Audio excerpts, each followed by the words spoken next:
Live आ चुके हैं हम।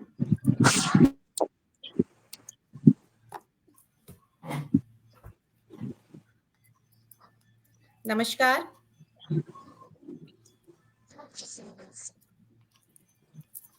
मैं एक बार सेटिंग जो है वो जरा पब्लिक कर दूं।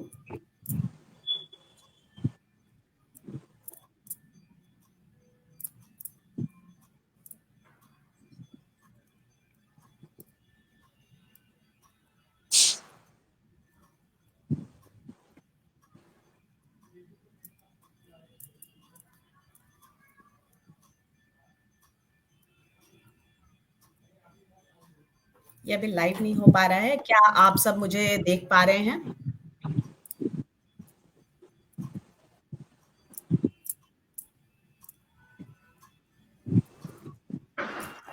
लाइव तो दिख रहा है, लाइव 1 मिनट हो चुका है। हाँ, वो मैं पब्लिक करने की कोशिश कर रही हूँ, तो वो पब्लिक नहीं हो रहा है, इसलिए मैं देख रही हूँ।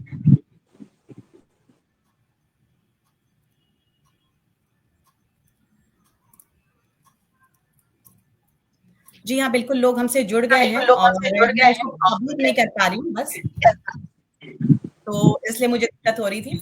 नमस्कार आप सबका, मैं प्रेरणा सिंह, प्रेरणा के मंच पर आप सबका स्वागत करती हूँ। आप सब म्यूट कर लें।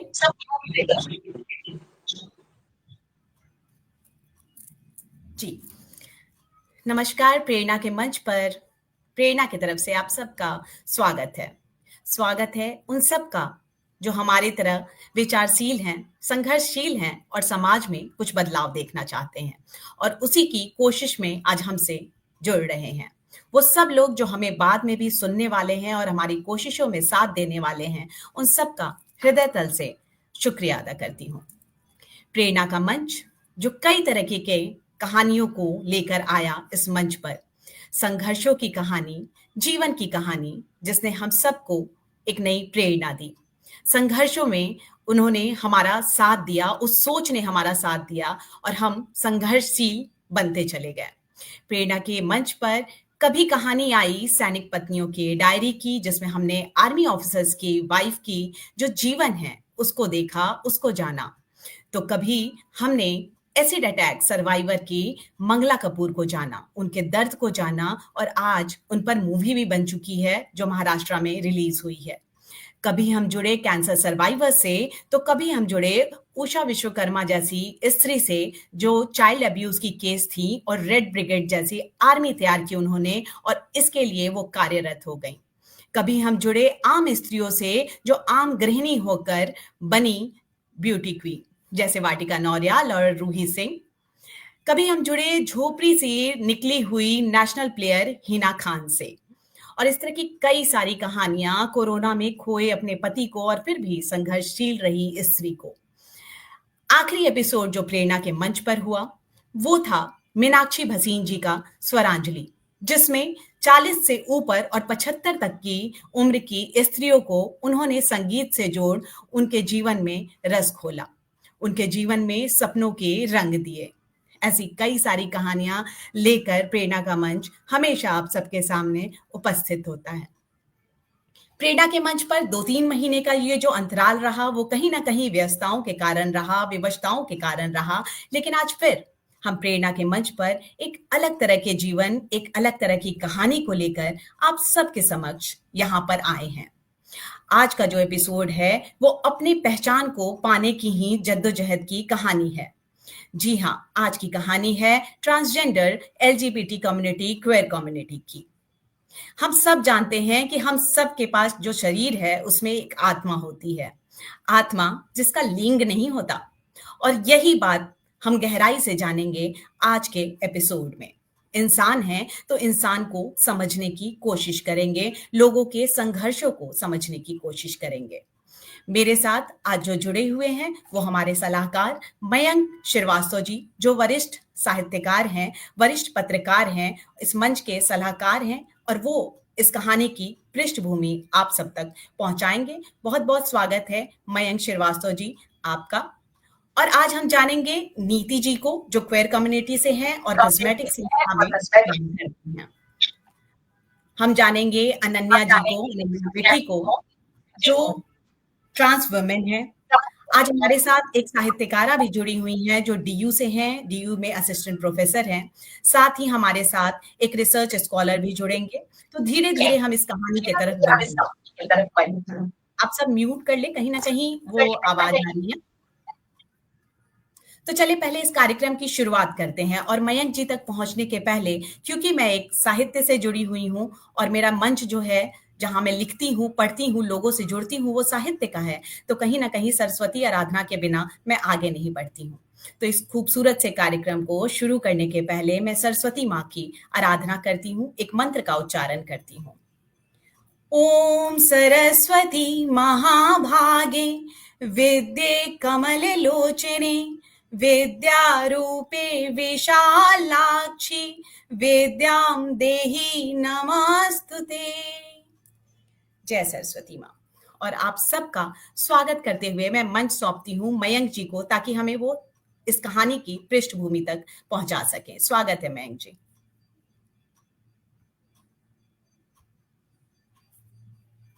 नमस्कार, मैं हूं मयंक। प्रेरणा के मंच पे आज जिस विषय को लेकर हम सभी आपके बीच में आए हैं, उसकी पृष्ठभूमि में प्रेरणा ने हमें बताया कि पहचान। वास्तव में दुनिया की ज्यादातर जो लड़ाइयां हैं वो पहचान की संकट की वजह से ही लड़ी गई हैं।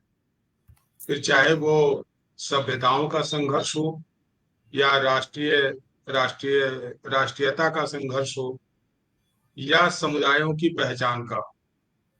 लेकिन इस पूरे संघर्ष के अंतराल में जो सभ्यता के विकास की लंबी कहानी है, एक लंबा इतिहास हम पढ़ते हैं, उनमें जिनके पहचान के कारण जिन्हें शर्मिंदा होना पड़ा है, उनकी बात कहीं नहीं दिखाई पड़ती। आज चर्चा उसी पे है। विश्व के नक्शे पर बहुत से देशों की बहुत सी कहानी है। क्योंकि हम भारत में रहते हैं और भारत में हम इस खास मसले पर और खास मुद्दे पर आज जब बात करने के लिए अपने बीच में आए हैं, तो हमें ये जानने की जरूरत है कि वास्तव में भारत में इनका इतिहास क्या है। अगर पौराणिक और पौराणिकता की बात करें तो उसमें बहुत सी चर्चाएं इस विषय पर लेकर हुई हैं। यहाँ तक कि भगवान शंकर अर्धनारीश्वर के रूप में पूजे गए हैं। स्वयं विष्णु ने मोहिनी का रूप धारण किया है। राम के वन गमन के समय ऐसा किसी रामायण में उल्लेख है कि किन्नरों ने ये कहा था कि आपको वन जाना पड़ेगा, और वो वन में रहकर उनके आगमन की प्रतीक्षा भी करते रहे। साथ ही महाभारत के युद्ध में शिखंडी की भूमिका को हम सभी भली प्रकार से जानते हैं। लेकिन ये मान्यताओं से जुड़ी हुई बातें हैं। ये इनकी पहचान और इनके दर्द और इनकी तमाम चीजों की व्याख्या को नहीं करते। अब बात आती है जब हम भारतीय इतिहास की तरफ जाते हैं, तो इन्हें जो सबसे पहले पहचान जिन्होंने दिया वो मुगलिया सल्तनत ने इन्हें हरम और लोगों के बीच में, मर्दों के बीच में वार्ताकार के रूप में इन्हें रखा। तमाम चीजों के बातों में जो वहां दिक्कतें थी, उन दिक्कतों के लिए इन्हें तमाम महत्वपूर्ण पद दिए गए और तमाम नौकरियों में भी इन्हें शामिल किया गया। तो हम ये कह सकते हैं कि भारत में जो मुगलिया काल था, मुगलों का काल था, उन्होंने इन्हें एक बेहतर पहचान दी, बेहतर जीवन शैली दी। इसके अतिरिक्त पूर्व के इतिहास में कहीं उल्लेखित है तो वो होगा, किंतु ऐसा महत्वपूर्ण नहीं है कि इनके बारे में कोई बात कही गई। फिर आता है ब्रिटिश का दौर, और ब्रिटिश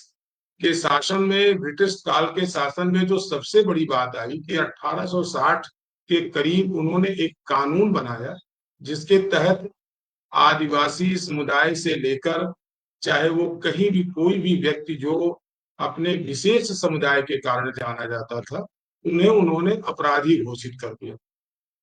अपराधी घोषित करने के कारण ये समाज के उन तमाम चीजों से हटकर नेपथ्य में चले गए और अपना किसी तरीके से गुजर बसारा करने लगे। देश की आजादी के बाद जब एक नया कानून पारित हुआ तो सभी को अपने ढंग से जीने का अधिकार मिला, लेकिन यदि नहीं मिला तो किसी भी सरकारी फॉर्म में भरने वाले एक छोटे से कॉलम में अपनी पहचान बताने की एक वजह नहीं बन पाई। वक्त बीतता गया, देश की आजादी के 25वें साल गुजरे, 50वां साल गुजर गया, लेकिन लड़ाई वैसे ही अंतहीन बनी रही। लोग अपने परंपरागत जीवन में जीते रहे। विश्व की तमाम खबरों में जब हम सोशल मीडिया के द्वारा जुड़े तो कहीं कहीं पर इन समुदायों के द्वारा किए गए विशेष प्रयासों की भी चर्चा होने लगी, और उन प्रयासों की चर्चा होने से हमारे यहाँ भी धीरे धीरे एक अंतर मन में जो उठता था शोर, वो नेपथ्य से निकलकर मंच पे आने लगा। और इस शोर ने 2005 तक आते आते एक मजबूत शक्ल अख्तियार कर ली, और 2014 में अंततः एक कानून के जरिए उस फार्म में एक छोटे से कोने में अपनी पहचान बनाने का एक जरिया बनता है। एक बहुत ही लंबी और अंतहीन लड़ाई इन लोगों की रही है, इस समुदाय की, लेकिन उस छोटे से कोने में अपनी पहचान थर्ड जेंडर की जो है, वहीं पर बात नहीं रुकती है। ऐसे तमाम मसले, ऐसे तमाम मुद्दे हैं जिस पर साहित्यकारों की, कहानीकारों की, गीतकारों की बात गई, और उन्होंने इसे अपने खूबसूरत शब्दों में अपने मन की पीड़ा को ढालने का प्रयास किया। तमाम फिल्में भी बनी हैं, तमाम फिल्मों के जरिए जन आंदोलन भी हुए हैं। हमारे साथ स्वयं एक कहानीकार जुड़ी हैं जो अपने अनुभवों को आज बताएंगी। लेकिन इसके बाद भी तमाम ऐसी बातें हैं जिन्हें हम नहीं जानते। हम सिर्फ सुनी सुनाई बातों पर विश्वास करते हैं, और हम एक धारणा बना लेते हैं, और वही धारणा समाज की अवधारणा। आज उन्हीं अवधारणाओं से निकलकर एक नई पहचान जो ये समुदाय आज के लिए संघर्ष कर रहा है, उनकी बात सुनो। और हमारे जी। साथ विशेष मेहमान बनारस से जुड़े हुए हैं, और कहते हैं कि बनारस जो कि मोक्ष की नगरी है, उसी मोक्ष की नगरी से जीवन की नई तलाश की चर्चा आगे होगी। हमारी सहयोगी प्रेरणा जुड़ेंगी बनारस के लोगों से। शुक्रिया। बहुत शुक्रिया मयंक जी।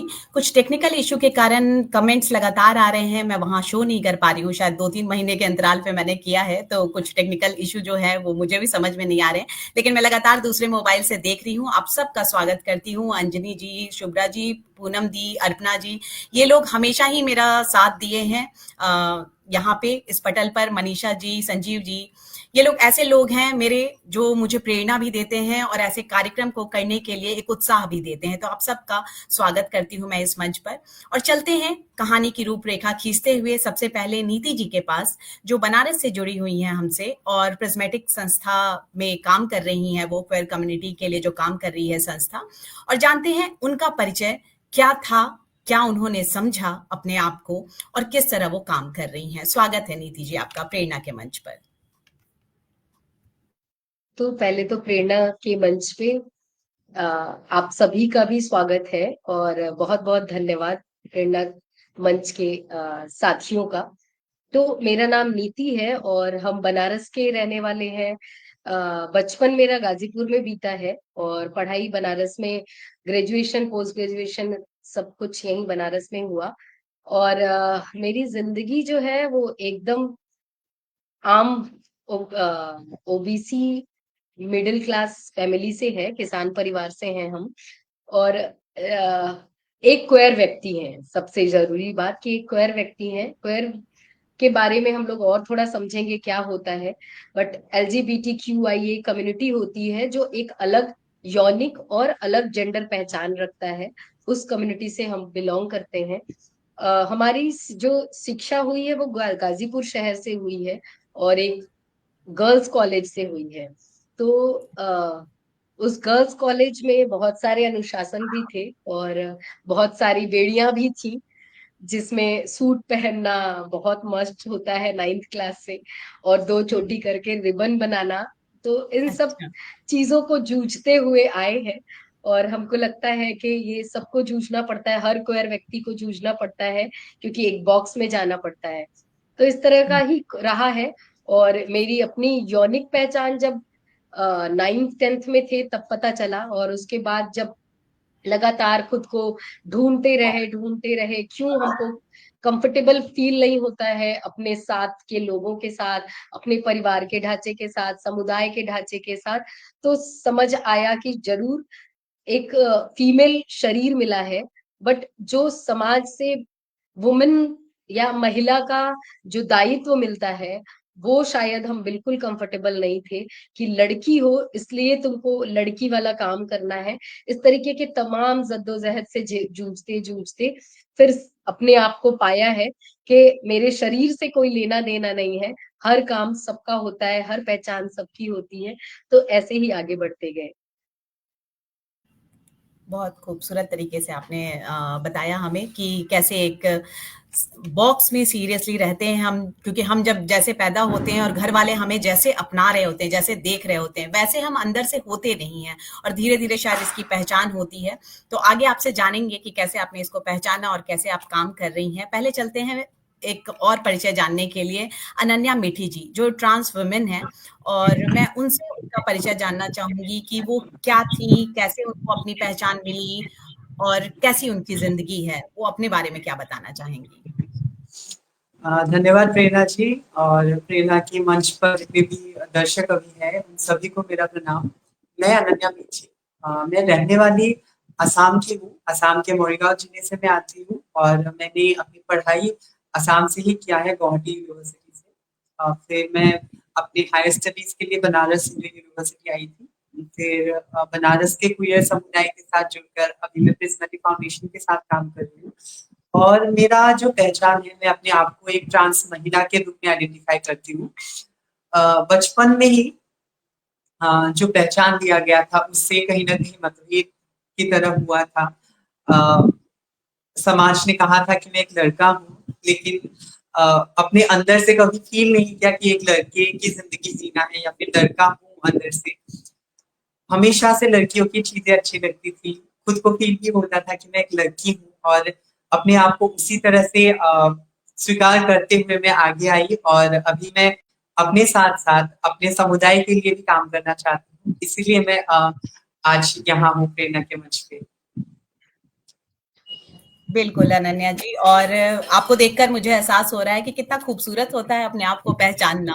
जब शुरू से अनन्या से बात हो रही थी तो इनकी बातें और इतनी मिठास भरी हैं, तो खुद को पहचानना, उस खूबसूरती को देखना सबसे बड़ी जीत होती है मुझे लगता है। फिर हम समाज से लड़ पाते हैं जब हम खुद की एक्सेप्टेंस कर पाते हैं। ये तो एक आम जीवन में भी मुझे लगता है, जो हम आम इंसान भी अगर अपने आप को मान ले कि मैं एक स्त्री हूँ, फिर भी अपने कई जो चीजें होती हैं, जो हमें कमी होती है, हम उसे ही एक्सेप्ट नहीं कर पाते हैं।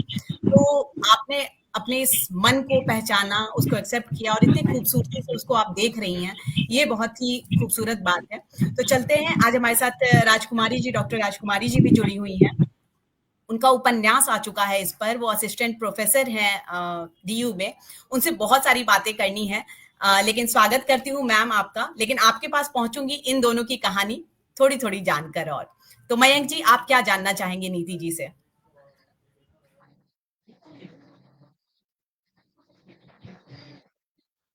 सबसे पहले तो एक बार हम अपनी तरफ से भी नीति का स्वागत करते हैं।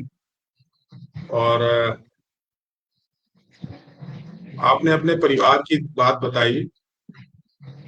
ज्यादातर परिवार आपके आसपास मध्यम वर्गीय और निम्न मध्यम वर्गीय हैं। हम अपने रिश्तों में एक बड़ी खूबसूरत सी बात रखते हैं कि हम सभी का सम्मान करते हैं, लेकिन जो रिश्ते होते हैं उनमें एक आकलन का विषय बड़ा बुरा होता है। कहने का मतलब यह है कि अगर रिश्तों की पाठशाला को मजबूत रखना है तो हमें अपने जिंदगी के गणित को कमजोर रखना पड़ता। हम आपसे ये जानना चाहते हैं कि आप जब कुछ भी करने के लिए निकले तो समाज का क्या रवैया रहा, और आपको कौन सी किताबें, कौन से लोग ऐसे मिले जो आपको दृढ़ संकल्प की तरफ आगे बढ़ने के लिए प्रेरणा देते हैं। तो थोड़ा सा उस पर भी प्रकाश डालिए, क्योंकि बहुत से टूटे मन, बहुत से अधूरे मन हैं जो जीवन में संघर्षों से हार जाते। और हमारे इस मंच का उद्देश्य भी यही है कि ये आवाज जहां तक जाए तो ज्यादा से ज्यादा लोग इससे लाभ पा सकें। तो थोड़ा सा इस पे आप बताइए कि कैसे आपने ये लड़ाई लड़ी, कैसे यहाँ तक पहुंची हैं, कैसे संस्था चला रही हैं, उस संस्था का उद्देश्य क्या है। आपके पास कुछ अनजाने नंबर भी आते होंगे, अच्छे बुरे, तमाम चुनौतियां होंगी, तो जरा सा उस पे हमें बताइए कि कैसे आप काम करो। तो पहले अपनी चुनौती को थोड़ा सा बहुत कम शब्दों में अपने चुनौतियों को बताते हैं। पहले तो कुछ चीजें जैसे होती है ना कि समाज जिस तरीके से ढाल रहा था वैसे ही ढल रहे थे। कोई ऐसा पहचान नहीं पता था कि क्या होना चाहिए, क्या है। बस लड़ाई करना एक था कि लड़ाई समुदाय और परिवार से लड़ना है। कि जब भी एक लड़की हो और लड़की के जैसे रहना वाला कोई ऐसे लाइन बोलता तो नहीं है कि लड़की हो तो तुमको यही करना है, लेकिन फिर भी अलग से एक ऐसा मैसेज आता है कि दुपट्टा कहाँ होना चाहिए, दुपट्टा लगाना ही है, या फिर बाल कैसे होने चाहिए, कान नाक सीधा होना चाहिए। इस तरीके के तमाम चीजें बताती हैं कि आपको कैसे रहना है। तो इन सब चीजों से इतनी दिक्कतें होती थी, लेकिन एक बचपन है, सब लोग कर रहा है तो हमको भी करना चाहिए, ऐसा वाला ही था। और इन चुनौतियों को अपने पे एक्सेप्ट नहीं करना है, इससे सिर्फ घर में लड़ाई ही कर सकते थे। घर में तीसरी बेटी थे, तो उस दर्जे को भी बनाए रखना था, और वो पावर नहीं था मेरे पास। मतलब बचपन में किसी के पास भी निर्णय लेने का फैसला नहीं होता है, तो उन फैसलों के साथ लड़ाइयां जो चलती थी लगातार कि हमको दुपट्टा नहीं यहाँ तक लेना है, दुपट्टा ले रहे हैं यही बहुत है। तो मेरा जो बैकग्राउंड रहा है वो स्पोर्ट्स में रहा हमेशा से। तो मेरा जो स्पोर्ट रहा है वो भी हाई जंप का और हेडिल का रहा, जिसमें बहुत शॉर्ट पहनना होता है। तो शॉर्ट्स पहन के खेलना स्टेडियम में, फिर वो माँ बाप तक, वो कितने माँ बाप उस अपने बेटी को शॉर्ट्स में देख के कंफर्टेबल है, ये सब आकलन करने का उस समय मेरे पास दिमाग भी नहीं था। और सुनाई देता था कि हाँ आपकी बेटी ऐसे है, आपकी बेटी वैसे है, लेकिन हाँ कभी हारते नहीं थे इसलिए सुनाई नहीं देता था कि ये नहीं पहनना है। या छोटे थे, पर्सनालिटी ऐसी थी कि प्रेशर नहीं था कि कपड़े के उस पे लेके जाना है। तो लगातार फर्स्ट सेकंड ही स्पोर्ट में आना, डिस्ट्रिक्ट लेवल तक खेलना, तो कभी मना ही ऐसा वाला नहीं था कि इतना छोटा। और बहुत समुदाय और स्टेडियम का देखा जाए तो बहुत कॉन्शियस खुद ही टीचर्स और हमारे स्पोर्ट्स के लोग ही रहते थे कि एक लड़की रेस करके आती थी तो जैसे ही एंड लाइन क्रॉस करती है तुरंत फुल पैंट पहनना है, ये पहले से नियम बताया जाता था, जिसमें बिल्कुल कंफर्टेबल नहीं थे। बट उस समय नहीं पता था, उस समय ये पता था कि ये नियम है और करना है। तो इस तरह की चुनौतियां थी। फिर मेरा एक अट्रैक्शन हुआ जो किसी लड़की के तरफ हुआ, तब मेरे जिंदगी में बहुत बड़ा बदलाव आया और हमको ऐसा फील हुआ कि कुछ तो अलग हो रहा है मेरे साथ, और क्यों हमको लड़कियां ही अट्रैक्ट कर रही हैं। इस तरह का बहुत सारा सवाल था, लेकिन उन सवालों को कभी अपने अंदर आने नहीं दिए। जैसा हो रहा था, जैसा चल रहा था, वैसे ही चलने दिए। दोस्ती भी हुई, रिश्ता भी रहा, बहुत सालों तक रहा। तो उसमें बहुत ऐसे समाज को बताने का ये हौसला नहीं था कि ये मेरी गर्लफ्रेंड या ये मेरी पार्टनर है। हमेशा से यही रहा कि ये दोस्त है, सीनियर है, क्लासमेट है, रूममेट है। इसी तरीके के कई आयाम बताने पड़ते थे, क्योंकि उस समय जो हम लोग देखते हैं 377 जो था वो आपराधिक था। तो ये एक बहुत बड़ी चुनौती भी थी कि नहीं बताना है, और बता देने से हमारा परिवार का इज्जत, हमारे समाज का इज्जत, जहां काम कर रहे हैं वहां की इज्जत, वो सब भी दाव पे लगेगी। तो वो हौसला नहीं था, बिल्कुल ही नहीं था। लेकिन बहुत सारी ऐसी संस्थाओं में काम किया जिसमें जुड़ने के बाद समझ आया कि मेरी अपनी कोई गलती नहीं है। हम जो है वो नेचुरल है, और मेरा जो यौनिकता है वो भी बहुत नेचुरल है। उसके बाद मेरे शरीर या मेरे पूरे हाव भाव में मैस्कुलिन जो चीजें होती थी वो बहुत होती थी।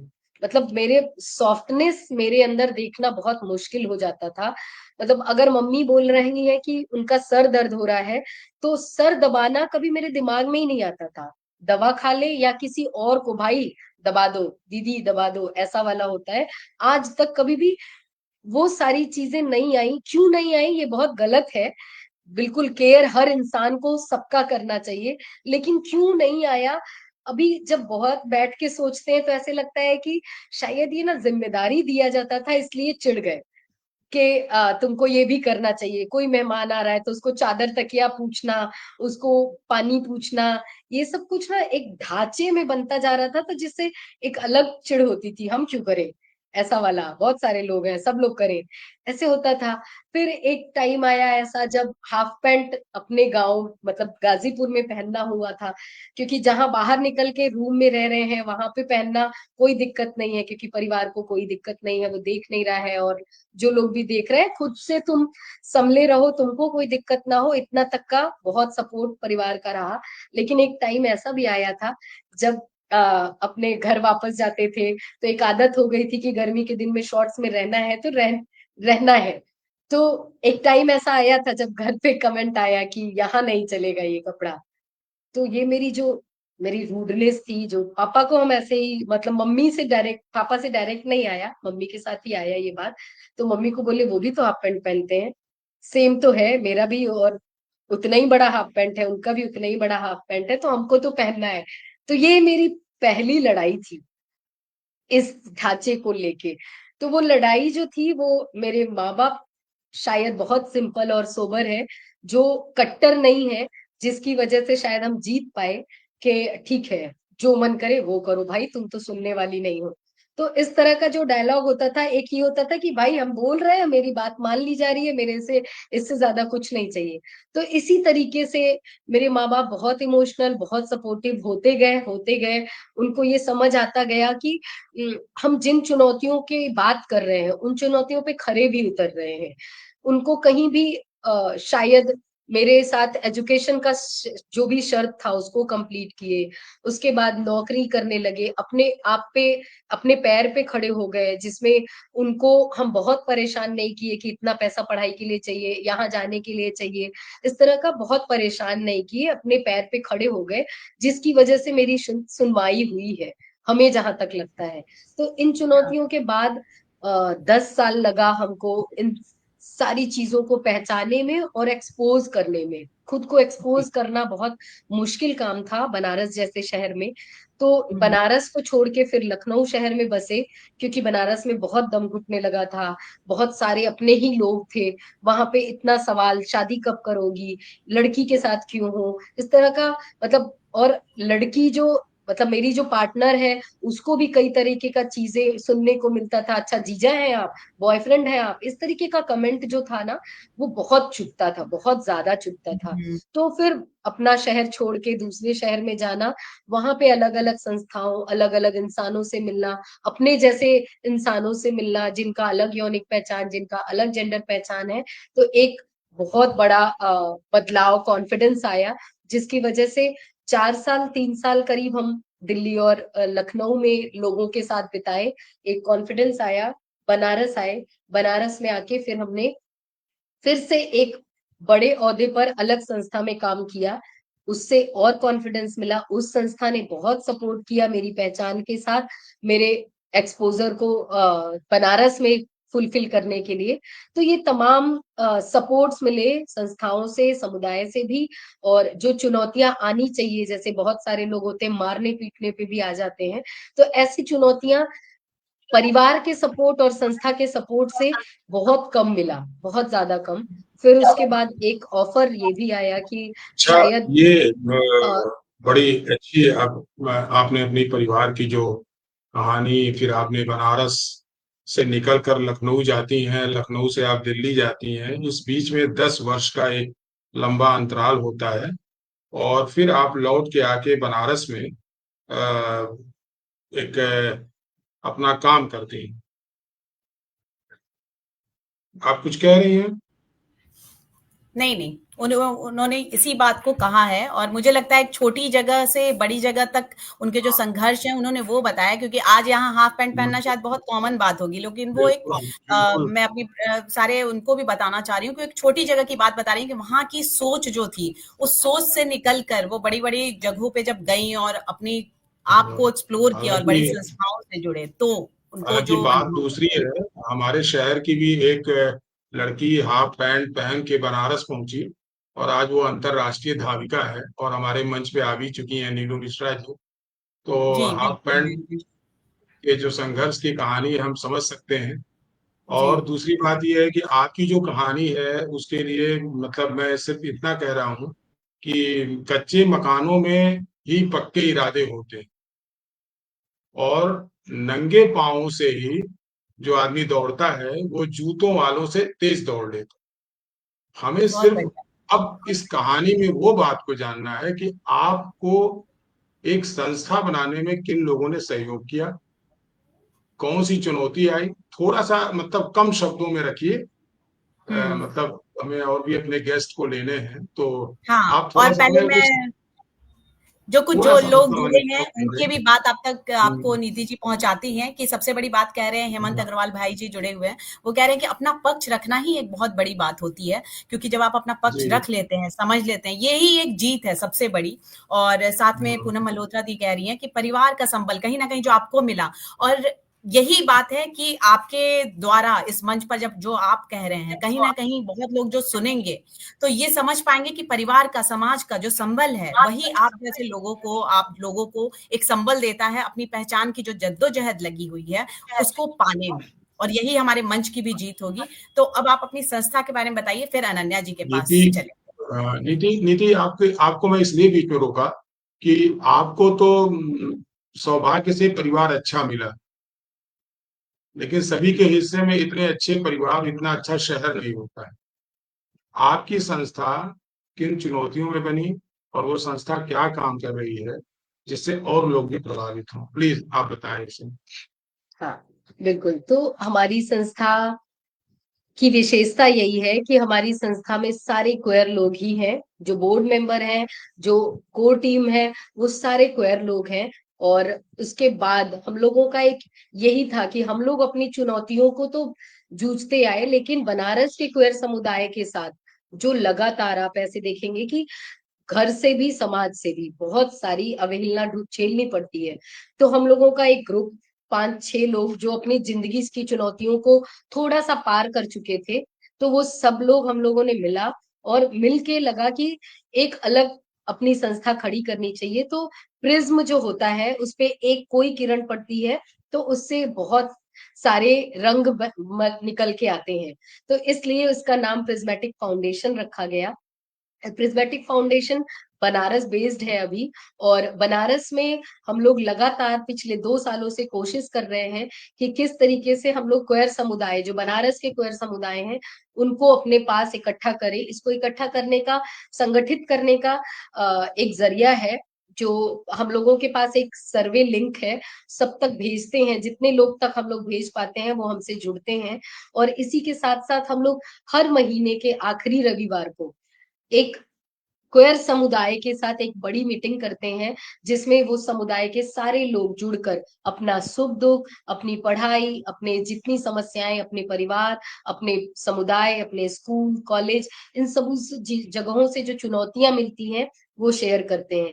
इसी के साथ साथ उनका अपना मेंटल हेल्थ, जो लगातार, जो मिठी भी कह रही थी कि लड़की होना, एक लड़के शरीर में, मतलब एक मेल बॉडी को, उसकी आत्मा लड़की होना, ये अपने आप में इतना बड़ा कॉन्फ्लिक्ट होता है। या हम अगर अपने नॉन बाइनरी व्यक्ति के होने के लिए बात कर रहे हैं कि सब कुछ तो यही है, लेकिन फिर भी इस बॉक्स में जाना नहीं चाहते। तो इस तरीके का जो ट्रॉमा होता है या जो ये समस्याएं होती हैं, उसको किसके सामने कहे, ये बहुत मुश्किल होता है। तो एक अपना परिवार, एक अपना समुदाय बनाने के लिए हम लोगों ने कम्युनिटी मीटअप शुरू किया। और उस मीटअप में लगातार लोग जुड़ते जा रहे हैं। और 50 से 80, 80 से 100, इस तरह से बहुत सारे लोग आ रहे हैं, जुड़ रहे हैं लगातार। जो बहुत यकीन नहीं होता है कि बनारस में रहने वाले भी इतने सारे क्वेयर लोग थे, कई बार जब हम तक जान ही हमारा नहीं पाते ऑर्गेनाइजेशन, हैं। बिल्कुल, बिल्कुल, कई बार हम हमारा जान ही नहीं ऑर्गेनाइजेशन पाते जब एकदम से ऐसे लोग, इतने सारे लोग हैं, और जब एक ऑर्गेनाइजेशन आप बनाते हैं तो कहीं ना कहीं इतने सारे लोग जुड़ते हैं। चलिए नीति जी, जब तक फिर आपकी संस्था का कुछ काम और या कोई ऐसा कोई केस होगा जो हम सुनेंगे, क्योंकि समय भी तेजी से जुड़ जा रहा है, इसलिए मैं चाहूंगी बहुत कुछ हमें समेटना है, तो मिठी जी के पास चलूंगी। कमेंट्स लगातार आ रहे हैं, सबका धन्यवाद करूंगी मैं, और आप सब भी बात आके जरूर पढ़ें कि अंजुला जी, राजा अंसारी जी, अंजुला जी मैम, आपका बहुत बहुत स्वागत है। आप सबका, अंजना जी, सब अपने कमेंट्स कह रहे हैं, लेकिन हमें क्योंकि बहुत कुछ समझना है, और मैं सच बताऊं तो इसमें हमें बात करने के लिए लगभग 15 लोग मिले हैं जो बात करना चाह रहे थे, लेकिन हमने इसको समय के कारण 4-5 लोगों को का निर्णय लिया है, शायद अगला एपिसोड करना पड़े। तो हम चलते हैं अनन्या जी के पास और जानते हैं कि उन्होंने जब अपने आप को जाना, और ये जो वो ट्रीटमेंट पे हैं ट्रांस वुमेन के, और 1 साल से लगभग हार्मोनल इंजेक्शंस ले रहे हैं, तो वो उन्होंने निर्णय कैसे लिया, उन्हें क्या अनुभव अभी हो रहे हैं, और उन्हें कैसा महसूस हो रहा है, और इस टाइम जो मेंटल हेल्थ रहता है वो कैसा है, वो आपकी संपूर्ण जानकारी मैं आपसे लेना चाहूंगी मिठी जी। जी प्रेरणा जी, मुझे लगता है जिंदगी जो है वो खट्टे मीठे अनुभवों का एक पिटारा है, और ये मेरी खासियत कही है कि मुझे अच्छी चीजें ज्यादा दिखती है, इसलिए जब मुझे अच्छी चीजें बता या फिर अपने जीवन के संघर्ष के बारे में जब बताना होता है तो मैं कंफ्यूज हो जाती हूँ कि कौन सी चीजें बताऊं। खैर, हार्मोनल थेरेपी की जब बात करते हैं तो मैं बहुत ज्यादा कॉन्फ्लिक्ट में थी शुरू में, जब मैं असम में थी, और लकीली मैं ट्राइबल कम्युनिटी से आती हूँ असम के, और ट्राइबल कम्युनिटी में जो है ये एक बहुत बड़ी खासियत है कि लोग बहुत भोले टाइप के होते हैं। आप कुछ चीजें अगर उनको समझाते हैं तो आसानी से मान जाते हैं, और ये चीजें अच्छी के लिए भी होते हैं, बुरे के लिए भी होते हैं। कई बार बुरी चीजों में भी बहुत आसानी से इन्फ्लुएंस हो जाते हैं। ट्राइबल कम्युनिटी के होने के कारण मेरे घर में बहुत ज्यादा संघर्ष नहीं करना पड़ा था मुझे। इनिशियली वो लोग मुझे जब मेकअप में देखते थे, साड़ी में देखते थे, कुर्ता पहनते हुए देखते थे, तो थोड़ा थोड़ा ऐसे टोकते थे, बट बहुत ज्यादा वायलेंट नहीं होते थे। बट धीरे धीरे जब समाज का एक प्रेशर पड़ा तो घर में भी थोड़ा सा अगेंस्ट करने लगे कि अब ऐसा नहीं हो सकता, तुम बड़े हो गए हो। और उस टाइम पे ये था कि हम एक बहुत ही छोटे गांव से आते हैं, जहां तक हम जब 10-12 साल के थे तब तक बिजली तक नहीं था और फोन तो था नहीं, तो ऐसा जानने का कोई ऑप्शन नहीं था कि हम कहीं से जाके पूछे क्या हो रहा है मेरे साथ। उस टाइम पे जेंडर डिस्फोरिया हो रहा था मुझे। अपने शरीर और मन के बीच की जो दरार है, उस दरार के कारण मैं ज्यादातर टाइम मेंटल हेल्थ इश्यूज से गुजरती रहती थी। एक टाइम पे क्लास 10th का जब मैं बोर्ड एग्जाम देने वाली थी, उससे पहले ये चीजें इतना दिमाग में घर कर गया था कि मुझे हेलोसिनेशन होने लगा था। मतलब तरह तरह के लोग दिखने लगते हैं, कई तरह की आवाजें सुनने लगते हैं, इस तरह का एक मेंटल कंडीशन रहा था। फिर लेकिन मेरे पास कोई ऑप्शन नहीं था उस टाइम पे, क्योंकि जानकारी थी नहीं, और हम लोग गांव से आते हैं, शहर से कनेक्शन नहीं है, फोन नहीं था हाथ में। फिर जब कॉलेज आई 11th में, मैंने पहला मुझे सरकार की तरफ से एक लैपटॉप मिला था। उस लैपटॉप में मैंने पहली बार क्वेयर कम्युनिटी के बारे में सुना था, और इस चीज को जानने के लिए मेरे मन में इतनी जिज्ञासा पैदा हो गई थी कि मैंने क्वेयर कम्युनिटी के बारे में पढ़ा। फिर पढ़ते पढ़ते मुझे ट्रांसजेंडर कम्युनिटी के बारे में पता चला। फिर ऐसे करके कुछ सोशल वर्कर्स थे असम में, उस टाइम पे बहुत ज्यादा एक्टिव थे सोशल मीडिया पे। फिर मैं नई नई फेसबुक पे आई थी, फिर ऐसे लोगों को ढूंढना शुरू किया, और जब ऐसे लोगों से मिली तो अपने बारे में जानने की जो जिज्ञासा है और बढ़ गई मेरी। फिर मैंने डॉक्टर से बात किया था उस टाइम पे। कंसल्टेशन नहीं था, मैंने पर्सनली फेसबुक के थ्रू कांटेक्ट करके मैंने डॉक्टर से बात किया था। फिर उस डॉक्टर ने मुझे कॉल करके कम्युनिटी के बारे में समझाया था, और जो जेंडर आइडेंटिटीज होते हैं उसके बारे में समझाया था, और तभी मैं पहली बार जेंडर डिस्फोरिया के बारे में जानी थी। फिर हाँ, फिर असम में रहते हुए मैं इतना ज्यादा अपने हेल्थ में ट्रांजिशन पे फोकस नहीं कर पाई थी। हालांकि जब मुझे पता चला था कि मैं ट्रांजिशन कर सकती हूँ, उस टाइम पे मुझे बहुत ज्यादा खुशी महसूस हुई थी। लेकिन हम पहले भी बोल चुके हैं कि हम गांव से बिलोंग करते हैं, तो शहर तक एक्सेस कर पाना मेरे लिए बहुत ज्यादा डिफिकल्ट था। तो मैं मौका ढूंढ रही थी कि कैसे मैं गांव से निकल के शहर जा पाऊँ। उसी टाइम पे मैंने सीवीटी का एग्जाम दिया था, तो बीएचयू में मेरा सिलेक्शन हो गया था। फिर मैं बनारस हिंदू यूनिवर्सिटी आई अपनी मास्टर्स की पढ़ाई करने के लिए। और शहर में थोड़ा सा एक्सेसिबिलिटी है, और लेकिन बनारस में बहुत डिफिकल्टी था, तो मैंने दिल्ली से अपना ट्रांजिशन स्टार्ट किया था। फिर 1 साल से मेरा ट्रांजिशन ऐसे ही चल रहा है। क्या अभी ये ट्रांजिशन में आपको अच्छा महसूस हो रहा है या डिप्रेशन फील होता है? कैसा फील होता है अभी? आई थिंक खूबसूरत तो ट्रांजिशन करना एक खूबसूरत तो आप दिख रही हैं, आपकी आवाज इतनी प्यारी है और सारे कमेंट सेक्शन में तो बातें हो ही रही हैं। लेकिन मैं ये जानना चाहूंगी मन में कैसा एहसास होता है? मतलब ये द्वंद है या आप सुकून महसूस कर रही हैं? आई थिंक ट्रांजिशन एक ट्रांस व्यक्ति के जीवन का सबसे खुशी का पल होता है, और ऐसे में टू मी लाइक बहुत खुशी फील होती है। जब मैंने अपना पहला मेडिसिन लिया था, तो मैं इतना ज्यादा एक्साइटेड थी। ट्रांजिशन के दौरान अलग अलग बॉडीज में अलग अलग रिएक्शन होता है, तो कई बार लोग उल्टा रिएक्शन भी करने लगता है। बट मैंने जब स्टार्ट किया था, तो मेरे मन में इतनी खुशी थी कि मैंने एक माइलस्टोन अचीव कर लिया है। तो 1 महीने तक मैं लाइक किसी भी मेंटल प्रेशर से नहीं गुजरी थी, इतना खुश थी मैं जब मेरा फर्स्ट डोज मैंने स्टार्ट किया था। धीरे धीरे जब आगे बढ़ी तो खुशी तो है ही, और साथ में बहुत सारे चैलेंजेस भी आते हैं। बहुत टाइम पे आपको mental pressure, stress, anxiety, depression, इन चीजों से भी गुजरना पड़ता है। और जब आप धीरे धीरे आगे बढ़ते हैं, तो आपकी बॉडी में जो कि फीमेल हार्मोन आप डाल रहे होते हैं, तो आपकी बॉडी उस तरह से रिएक्ट करने लगती है, जिसके कारण आपको मूड स्विंग्स बहुत ज्यादा होते हैं, कई बार बॉडी पेन होता है। तो कहीं ना कहीं अकेले इन सब चीजों को मैनेज कर पाना बहुत डिफिकल्ट हो जाता है, और कभी कभी तो ऐसा भी टाइम आ जाता है कि अब इसको स्टॉप करना है।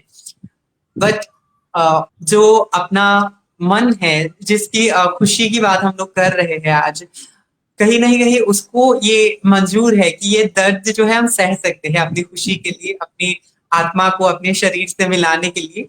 तो मुझे लगता है ट्रांजिशन एक बहुत ही खूबसूरत जर्नी है, और इसको यहाँ तक आ पाना एक बहुत ही बड़ा अचीवमेंट है मेरे लिए। क्या बात है मिठी जी। बिल्कुल ऐसा महसूस हो रहा है कि जैसे हम सब जैसी आत्मा है, जैसा शरीर है, बिल्कुल वैसे ही हैं। लेकिन आप जिस ट्रांजिशन को महसूस करते हुए खुशी, वो स्ट्रगल भी कर रही हैं, तो एक खुशी के साथ स्ट्रगल कर रही हैं। ये एक कितनी बड़ी प्रेरणा स्रोत है कि सारी परेशानी इन्होंने बताई, लेकिन मुस्कुराते हुए बताई। तो प्रेरणा के मंच पर मैं ऐसे ही लोगों को देखना चाहती हूँ जो परेशानियों से जूझ तो रहे हों, लेकिन मुस्कुराहट के साथ। तो आज मिट्टी जी आपको सुन के बहुत ही अच्छा लगा हमें। आपको आज जितने लोग आपके जैसे लोग भी और सुनेंगे आगे, तो कहीं न कहीं आपसे प्रेरणा मिलेगी। अब नीति जी के पास चलते हैं और जानते हैं कि आपके पास कोई ऐसे केसेस नीति जी जो मतलब मेंटल ट्रॉमा में, या कोई केस जो आप हमसे शेयर करना चाहिए? ऐसे तो केसेस के लाइन लगे हुए हैं बनारस हाँ, में, लेकिन एक ही बता तो दीजिए थोड़ा आप, सा क्योंकि आज पीछे बहुत हाँ, लोग हैं। मतलब नहीं, हम 2-3 केसेस को एक साथ, जो एक जैसा है उसको एक साथ ऐसे करते हैं।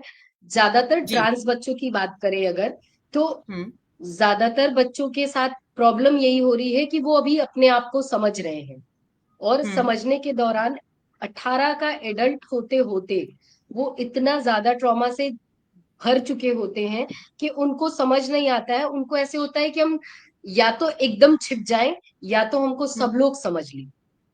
इस तरीके का हुँ, माहौल आते आते वो परिवार से बहुत ज्यादा हिंसा का शिकार हो जाते हैं।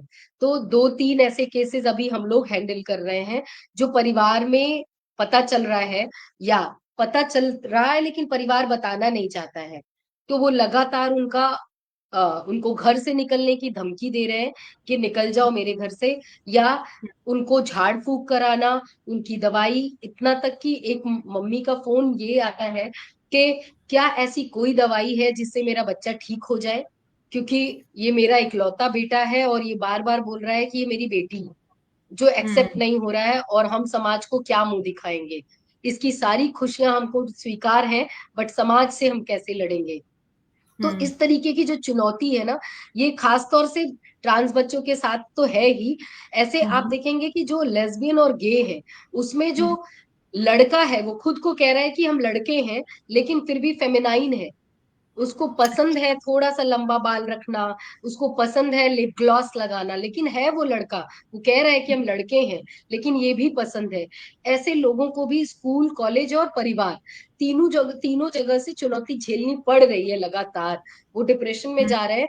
ऐसे आप देखेंगे पिछले 1 सालों में सिर्फ भारत में 10 ऐसे डेथ हुए हैं, और बनारस में अगर देखा जाए तो पिछले 1 साल में 3 सुसाइड हो चुका है। उसको हम लोग सुसाइड कम मानते हैं, उसको डेथ ज्यादा मानते हैं, क्योंकि वो कहीं ना कहीं परिवार और समाज से प्रेशर में आने के बाद वो कभी मरना नहीं चाहते हैं, लेकिन क्या किया जाए, वो जी भी नहीं सक रहे हैं, इसीलिए वो अपना मनोबल खो देते हैं और सुसाइड कर लेते हैं। तो जो हमारी संस्था है ना, ऐसे केसेस जो भी आते हैं, हम लोग उनके लिए एक हेल्पलाइन नंबर रखे हैं, और उस अच्छा। हेल्पलाइन नंबर पे वो कॉल करते हैं, वो अपनी काउंसलिंग भी लेते हैं, उसके साथ साथ वो ये भी बात करते हैं कि हमारी ऐसी दिक्कतें आ रही हैं, उसके साथ क्या किया जाए। तो हम लोग उनके अपने पास बुलाते हैं और उनको कुछ कुछ कदम बताते हैं कि अचानक से एकदम ऊपरी सीढ़ी पे चढ़ना मुश्किल है, क्योंकि समाज को बदलना बहुत मुश्किल है। बहुत धीरे धीरे ही वो समाज बदलेगा।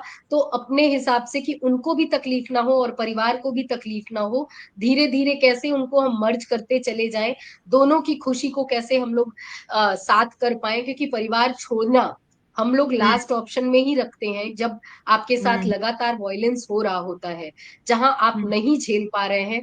मौत के रास्ते को चुनने से पहले ये होता है कि अच्छा ठीक है, आप एडल्ट है, अपना चुनाव कर सकते हैं, अगर घर छोड़ना ही लास्ट ऑप्शन हो रहा है तो आप छोड़ सकते हैं। तो इस तरीके की कई ऐसे हम लोग सेंटर उनको प्रोवाइड करा देते हैं फोन से, अलग अलग शहरों में, जिसमें जाकर वो अपना जीवन यापन करके कोई रोजगार, नौकरी ढूंढ पाएंगे। तो इस तरीके के बहुत सारे केसेस हैं।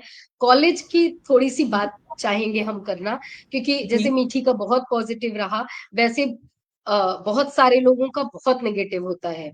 कॉलेज में क्लास करने में अपने ही क्लासमेट उनकी बुली करते हैं, उनका मजा लेते हैं, तुम यहाँ मत बैठो, तुम किस टॉयलेट में जाओगे। अगर ट्रांसमैन है और वो लड़कों के टॉयलेट में जा रहा है तो वो सेफ है कि नहीं। वो अगर फीमेल बॉडी सोच के लड़कियों में जा रहा है तो उसका अपना ट्रॉमा है कि भाई ये हमको कुछ भी करके हमको लड़की के उसमें जाना पड़ रहा है। तो ये जो टॉयलेट का और स्कूल में पढ़ा डेस्क का, कॉलेज में दोस्तों का, ये जो बाउंडेशन है वो लगातार जूझ रहे हैं। अलग अलग अगर हॉस्टल लेना है तो हॉस्टल कहाँ जाएंगे लेने, उनके लिए कोई कमरा अलॉट नहीं है कि क्वेयर व्यक्ति या ट्रांस व्यक्ति के लिए एक कमरा है जहां पे वो आप आके आपके 3 बेड वाले क्वेयर व्यक्तियों के लिए ये रखा जा रहा है। हॉस्पिटल में जाइए, हॉस्पिटल में भी ऐसा कोई माहौल नहीं है जहां पे आपको मेल और फीमेल वाले वार्ड में ही एडमिट होना पड़ेगा। अब हम आपको इंसिडेंट बताएं, हमारी एक ट्रांस महिला है, उसको अपना ऑपरेशन कराना था स्टोन का, और उसको महिला वार्ड में रखा गया। बहुत अच्छा रहा, थोड़ा सपोर्टिव रहा, क्योंकि वहां पे जो लोग थे वो थोड़े रहते रहते कंफर्टेबल हो गए। 5 दिन रहना था। पहले दूसरे दिन जो नजरें होती है वो ही बता देती है कि हम गलत वार्ड में तो नहीं है, गलत बेड पे तो नहीं है। तो दोस्त है उसका नेचर ऐसा है, जैसे आप अभी मीठी को देख रहे हैं, नेचर ऐसा है कि आसपास के लोग जुड़ जाएंगे। लेकिन अगर इस तरह का मेंटल लेवल नहीं है, इस तरह का मेंटल स्थिति नहीं है कि वो उन नजरों को वो संभाल पाए, तो वो बहुत बिल्कुल, मुश्किल ये हो जो जाता है। सामाजिक तौर पे जो स्ट्रगल है, उसको मतलब कहीं न कहीं ये इस मंच का भी आज यही उद्देश्य है नीति जी, कि मैं समझ रही हूँ और यहाँ पे जुड़े लोग समझ रहे हैं, या समाज में भी अब जो प्रबुद्ध लोग हैं, वो तो समझ ही रहे हैं। और इसी बात को हमें और भी समझाना है कि कहीं न कहीं ये जो सोशल इश्यू भी बनते जा रहा है, जिसके कारण मेंटल इश्यू आप लोगों के साथ होता है, उसे हमें कहीं न कहीं खत्म करना है। और अंजुला जी की बात से, कमेंट से जोड़ते हुए आपके इस बात का जवाब देती हूँ मैं कि there is a whole science and deep psychology involved in this type of situation, but people in society fail to understand, but we need more awareness, understanding and empathy. तो अभी जो हमें समाज में चाहिए वो अंडरस्टैंडिंग और एम्पैथी, दो जो इंपॉर्टेंट पॉइंट है, उसी के लिए आज हम सब यहाँ पे जुड़े हुए हैं कि हमें अवेयरनेस करना है। अगर हम अपने आप को आम मान रहे हैं कि हम स्त्री हैं, पुरुष हैं, तो जो आपकी भी परेशानियां हैं उसे भी हमें यहीं पर समझना है। और अब कहीं ना कहीं बदलाव तो हो रहे हैं, लेकिन इसको अभी और पूरे तौर पर करना है। तो मैं क्योंकि बातें बहुत हैं और अभी आपकी संस्था से भी हमें बहुत कुछ जानना है, लेकिन अब हम इस कार्यक्रम में, क्योंकि हमारे साथ बहुत देर से वो वरिष्ठ उपन्यासकार भी जुड़ी हुई हैं, तो उन तक जाना है। और मयंक जी, राशि जुड़ी हुई है, तो क्या संगीत में एक इस कार्यक्रम को, इस बात को यहाँ पे एंड देते हुए और आगे बढ़े, बताएं आप। बिल्कुल बिल्कुल। राशि, हम राशि को सुने बेहतर। बिल्कुल। एक संगीत की बात होनी चाहिए। जीवन की धारा के उलझावों में जब कुछ भी नहीं होता है तो संगीत बहुत बड़ा काम करता है। आवाज जा रही है हमारी?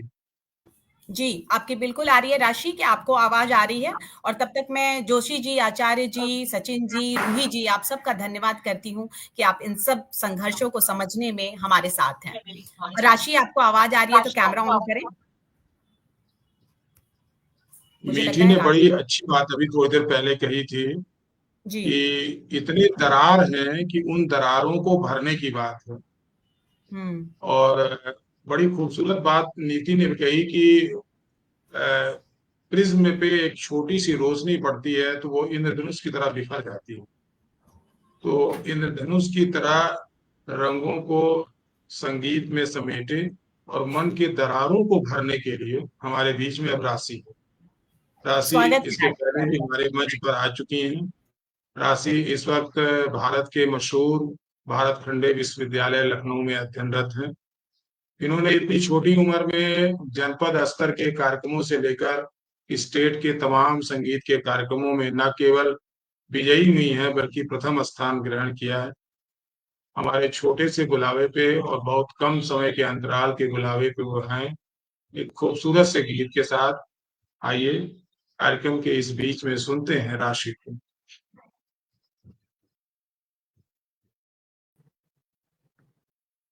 आप सभी को मेरा प्रणाम। स्वागत बेटा। बहुत बहुत धन्यवाद करना चाहती हूँ इस मंच पर आमंत्रित करने के लिए। और महिलाओं के लिए एक गाना है, वो यहाँ आप सभी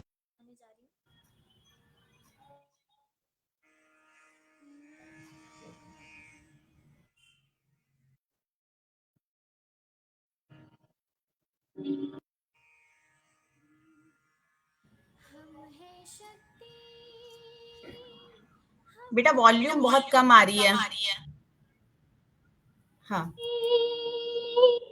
हम हैं शक्ति, हम हैं शक्ति, हम हैं बुद्धि, प्रेरणा प्रयास, हम हर अंधेरे पथ के ज्योति, पुंज और प्रकाश। हम हैं शक्ति, हम हैं बुद्धि, प्रेरणा प्रकाश, हम हर अंधेरे पुंज और प्रकाश। आवाज जा रही है। वाने दो दुनिया हमसे ही, सोचो कैसी हो धरती जो ना हो माइक राशि बहुत पास आ रही है। हाँ, क्योंकि बीच बीच में आवाज जा रही है और इतनी अच्छी आवाज है आपकी कि वो बीच में जा रही है। प्रॉब्लम है इधर, इस वजह से अभी ठीक आ रही है। अभी फिर से दूसरा अंतरा शुरू करें आप।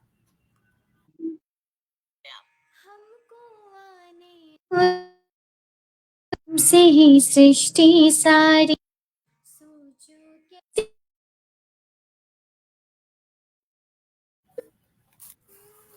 आवाज रुक रुक के आ रही है थोड़ी।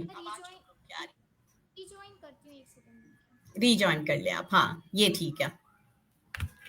तब तक हम नीति जी और अनन्या जी की बात करते हैं कि आप लोगों ने समाज में जो सहा उसके लिए फिर कार्य कर रहे हैं। और कहीं ना कहीं आप लोगों को देख के मुझे ये एहसास भी हो रहा है कि शिक्षा जो है वो बहुत बड़ा बदलाव का कारण है। इतना कुछ जो आप समाज में देख रहे हैं, कहीं न कहीं आप जब छोटी जगह पे थे, लोगों के विचार उतने डेवलप नहीं थे, तो आपने संघर्ष किया और आपकी शिक्षा ही आपको मैं अनन्या के बारे में बताना चाहूँगी। अनन्या, आप बताएँ, आप बीएचयू से आपने हिंदी में क्या पढ़ाई की है? जी, मैंने बनारस हिंदू से हिंदी साहित्य से अपनी मास्टर्स डिग्री की है। बहुत अच्छी बात है। यही सोच जो है मुझे वो दिखाई देती है कि शिक्षा ही एक बहुत बड़े बदलाव की जो तरफ हमें लेके जाएगी, वो बात है यहाँ पे। और राशि का मुझे लग रहा है मयंक जी नेटवर्क इश्यू हो रहा है, तो हम राजकुमारी जी के पास चलते हैं। राजकुमारी जी के पे अपना कैमरा ऑन करें और इम्तियाज़ जी भी जुड़ गए हैं हमसे। स्वागत है मैम आपका। आपका बहुत-बहुत शुक्रिया। राजकुमारी जी के बारे में मैं छोटा-सा परिचय पहले दे देती हूँ कि वो असिस्टेंट प्रोफ़ेसर हैं डीयू में और उपन्यासकार हैं, समीक्षक हैं, आलोचक हैं, संपादक हैं।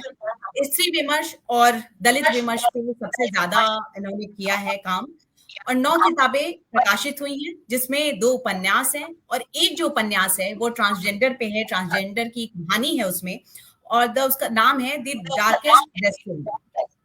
उसके विषय में बात करने के लिए आज आई हैं हमारे साथ राजकुमारी जी। और राजकुमारी जी, सबसे पहले इस आपकी जो किताब है, उसपे कई शोध भी हो चुके हैं, अलीगढ़ यूनिवर्सिटी से भी शोध हो चुके हैं। तो मैं आपसे पहले जानना चाहूँगी कि ये विषय आपको कैसे आकर्षित किया और इस पे जब आपने उपन्यास लिखा, तो क्या इतना आसान था कि घर बैठे एक कहानी दिखी और आपने लिख दिया या इसमें भी कुछ संघर्ष था? इस उपन्यास के बारे में, जीवन के बारे में कुछ बताएँ। स्वागत है आपका। जी, सबसे पहले तो आप सभी को नमस्कार और मैं प्रेरणा की इस विमर्श मंच पे आप लोगों ने आमंत्रित किया। मैं आदरणीय श्रीवास्तव जी का और प्रेरणा सिंह जी का बहुत-बहुत शुक्रिया अदा करती हूँ। जैसा कि आपने प्रश्न किया कि मेरा जुड़ाव इससे कैसे हुआ, तो बचपन से ही ये लोग मुझे बहुत आकर्षित करते थे, बड़े अजीब लगते थे और एक बार जब ये हमारे मोहल्ले में आए, तो हमने अपनी माताजी से पूछा कि ये लोग कौन हैं?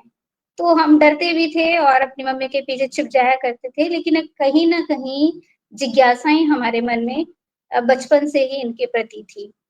और जैसे-जैसे बड़े हुए हायर एजुकेशन में गए, कॉलेज जाते, विश्वविद्यालय जाते, तो गुलाबी बाग के चौराहे पर, कभी पीरागढ़ी के चौराहे पर, तमाम चौराहों पर हमें ये लोग तादाद में दिखाई देते और धीरे-धीरे फिर उसी तरफ ध्यान जो है आकर्षित होता चला गया। इस तरह से हमें लगा कि शायद कुछ ख़ास है, जो हमें बार-बार आकर्षित कर रहा है और बचपन से ही रहा है कि मुझे जो थोड़ी अलग चीज़ें होती हैं, वो आकर्षित करती हैं। तो एक बार ऐसा हुआ कि अ जो है मेरी मुलाकात सोशल मीडिया पे एक लड़की से हुई और उस लड़की से जब मुलाकात हुई, तो वो लड़की हमेशा पोस्ट डालती थी, मेरी पोस्ट पे लाइक करती थी और वो इसी तरह की पोस्ट डालती थी। तो उस लड़की से जब मैंने बातचीत की, तो उसने बताया कि वो जो है ट्रांसजेंडर है। तो इस तरह से मेरी जो जिज्ञासा थी और भी बढ़ी इस विषय के प्रति। आपकी ये जो कहानी है ये काल्पनिक है या वास्तविक है? और वास्तविक है तो कैसा अनुभव रहा? क्या थी कहानी? उसको एक छोटे से इसमें आप अगर बता सकें हमें कि कैसी रही वो कहानी? क्या हार से जीत की तरफ थी, संघर्षों से कुछ नई दिशा थी या अंत जो था वो दुखद था? कैसा था? जी, प्रेरणा जी, मेरी ये जो कहानी थी, जैसा कि मैंने बताया, ये गुजरात परिप्रेक्ष्य की कहानी है और इसमें आदिवासी विमर्श और दलित विमर्श और ट्रांसजेंडर्स विमर्श जो है, वो शामिल है। इसके जो कथानक है, ये बिल्कुल तो नहीं कहूँगी, लेकिन 70% जो है, वो एकदम वास्तविक कथानक है और 30% जो है, इसमें कल्पना का प्रयोग किया गया है। सभी जानते हैं कि साहित्य में पूरी वास्तविकता लिख पाना बड़ा मुश्किल होता है और साहित्य में जब तक हम कल्पना का समावेश ना कर ले, कहानी जो है प्रवाहमय की ओर नहीं बढ़ती है। तो इसमें कहानी जो है जो लेखिका है, जो नायिका की जो कहानी है, उसके जीवन की जो घटनाएँ हैं, वो वास्तविक घटनाएँ हैं और कुछ जो गौण पात्र आए हैं, उनकी घटनाएँ उनके साथ जोड़ने के लिए उनमें कुछ काल्पनिकता का भी जो है समावेश किया गया है। तो कहानी तो कैसी है, कहानी मतलब आपने क्या देखा कहानी जो उसमें? है, जी जी, कहानी अभी मैं मिष्टी जी को सुन रही थी, अनन्या को सुन रही थी, नीति जी को सुन रही थी, तो मुझे लग रहा था कि मैंने इन लोगों से मिलने से पहले ही शायद इन लोगों से मुलाकात कर ली। तो मेरी कहानी की का आरंभ जो होता है उपन्यास के कथानक का, वो होता है अस्मिता की खोज से। वो जो नायिका है, नायिका जो है अपनी अस्मिता की खोज के लिए निकलती है, और उसने बचपन में अपने घर में, अपने परिवार में, अपने पिता का, अपनी सौतेली माँ का, सबका शोषण सहा है। इनफैक्ट वो जो है स्कूल टाइम में भी उसे उसके ऊपर जो है रेप अटेम्प्ट किया गया। उसके जो सौतेले मामा थे उसने उसके रेप की कोशिश की, तो वो एक मानसिक तनाव में, एक शोषण से जो है वो गुजर रही है। इस तरह की तमाम चुनौतियां वो 11वीं 12वीं तक आते आते, पढ़ी लिखी लड़की है, 11वीं 12वीं तक आते आते उन चुनौतियों को वो फेस करना सीख जाती है। अंततः जब जी। उसकी जब वो बिल्कुल इन चीजों से भरना जाती है, बिल्कुल जो है अति हो जाती है, तो उनका एक सहायक होती है जो उनके घर में नौकर होती है, व्रतिया। वो उसे माँ की तरह प्रेम देती है, और वो एक रात जो है घर छोड़कर चली जाती है। तो वो आगे की जो पढ़ाई करने के लिए घर से भागती हैं, तो वो जाती हैं राजकोट। तो राजकोट में जाके वो वहाँ कोई ठिकाना नहीं, नया शहर है, वहाँ एक और संघर्ष, एक और चुनौती उनके सामने होती है। इस तरह से उसमें बहुत सारी गुणवत्ताएं हैं, वो बहुत खूबसूरत है, वो बहुत गुणवान है, वर्ली आर्ट उसे आता है क्योंकि आदिवासी नायिका है, तो भाला फेंकना उसे आता है। वो हॉस्टल में रहती है तो भाला फेंकना सीखती है। तो धीरे धीरे वो जो है कामयाबी की तरफ संघर्ष करते हुए, वो जब शहर जाती है तो एक मठ में शामिल होती है। वहां वो थोड़े दिन टॉल पे जाती है, वहां भी चुनौतियां हैं। तो वो एक दिन बैठकर सोचती है कि मैं इसके लिए तो घर छोड़कर नहीं आई थी, मुझे तो आगे पढ़ाई करनी थी। तो दोबारा से वो मठ की महारानी से अनुरोध करती है कि रानी माँ, मैं पढ़ना चाहती हूँ। तो वो बाकी जो मठ के नियमों को ताक पे रख के रानी माँ उसको पढ़ने के लिए अलाउ करती हैं, और वो ग्रेजुएशन करती है, और वो सामाजिक कार्यकर्ता बनती है, और अपनी जो है बहुत सारी संस्थाएं वो चलाती है, और वो सोशल मीडिया के माध्यम से एक सफल स्त्री बनती है। मैं लड़की ही उसे कहूंगी, क्योंकि मुझे लगता है कि वो लड़की का जब जीवन जी रही है तो उसे लड़की कहना ज्यादा उचित है। तो मुझे तो कहीं कल्पना न कहीं और ऐसा है, संघर्ष देख लें, संघर्ष सबके अलग-अलग होते हैं जीवन के, लेकिन संघर्ष थोड़े से अलग-अलग बदलाव करते हुए मुझे तो ये कहानी जो नायिका है वो अनन्या दिख रही है। और संघर्ष करते हुए जो पढ़ाई है उसी ने उसको बदलाव की तरफ लाया। मतलब बिल्कुल अगर मैं देखूँ फिर बिल्कुल से शिक्षा की ही बात आती है कि शिक्षित हैं, और फिर आप भी अपने मतलब आपकी शिक्षा से जब आपने बदलाव अपने आप में लाए हैं तो समाज में भी लाइए, शायद यही आपकी भी नायिका की कहानी है। बिल्कुल, मेरी समाज की नायिका जो है, जो नकली ट्रांसजेंडर हैं, जो असलियों को जो है पीछे धकेल रहे हैं, या एक गलत गलत समाज में अपने आप को पेश कर रहे हैं, उनके लिए संघर्ष करती है। अपने लिए तो वो करती ही है, बाद में वो जो है अपने जैसों के लिए भी संघर्ष करती है, और अंत में वो इतनी बड़ी एक नायिका बन जाती है कि वो मुख्य अतिथि के रूप में अंत में, उपन्यास के अंत में कहीं जाती है, और तालियों की गड़गड़ाहट से उसका स्वागत होता है। जहाँ उसके जन्म पर इतनी आपत्ति दर्ज हुई थी, जहां उसको अस्वीकार किया जा रहा था, अंत में वो एक सफल इंसान के रूप में सामने आती हैं। क्या बात है! तो आपको क्या लगता है आपका जो उपन्यास है वो समाज में जीवन के जो ये हाशिए पे लोग जी रहे हैं, उनके लिए कैसे ये मददगार रहा है?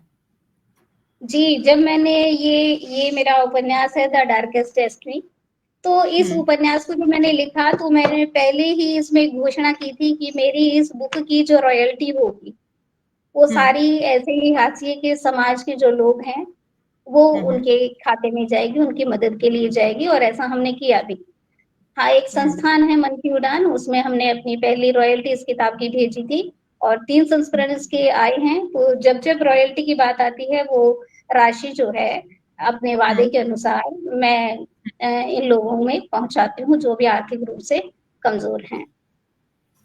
इससे खूबसूरत बात क्या होगी और इससे अच्छी प्रेरणा क्या होगी राजकुमारी जी, कि मंच पर हम उनको तो सुन ही रहे हैं जो स्वयं हैं और स्वयं के लिए काम कर रहे हैं और अपने समाज के लिए काम कर रहे हैं, लेकिन हमसे जो यहाँ जुड़े हुए हैं वो सब साहित्य से जुड़े हुए हैं, अधिकतर जो जुड़े हुए हैं। तो हमारा क्या काम होना चाहिए, शायद राजकुमारी जी से सुन के आपको एहसास हुआ होगा कि हमें भी लिखना है, हमें भी उनके लिए काम करना है, और जो हाशिए पे लोग लाए जा रहे हैं उनको आम जनजीवन के साथ कैसे जोड़ना है, ये हमारी जिम्मेदारी है और एक साहित्य से जुड़े लोगों की सबसे बड़ी जिम्मेदारी है जो राजकुमारी जी कर रही हैं।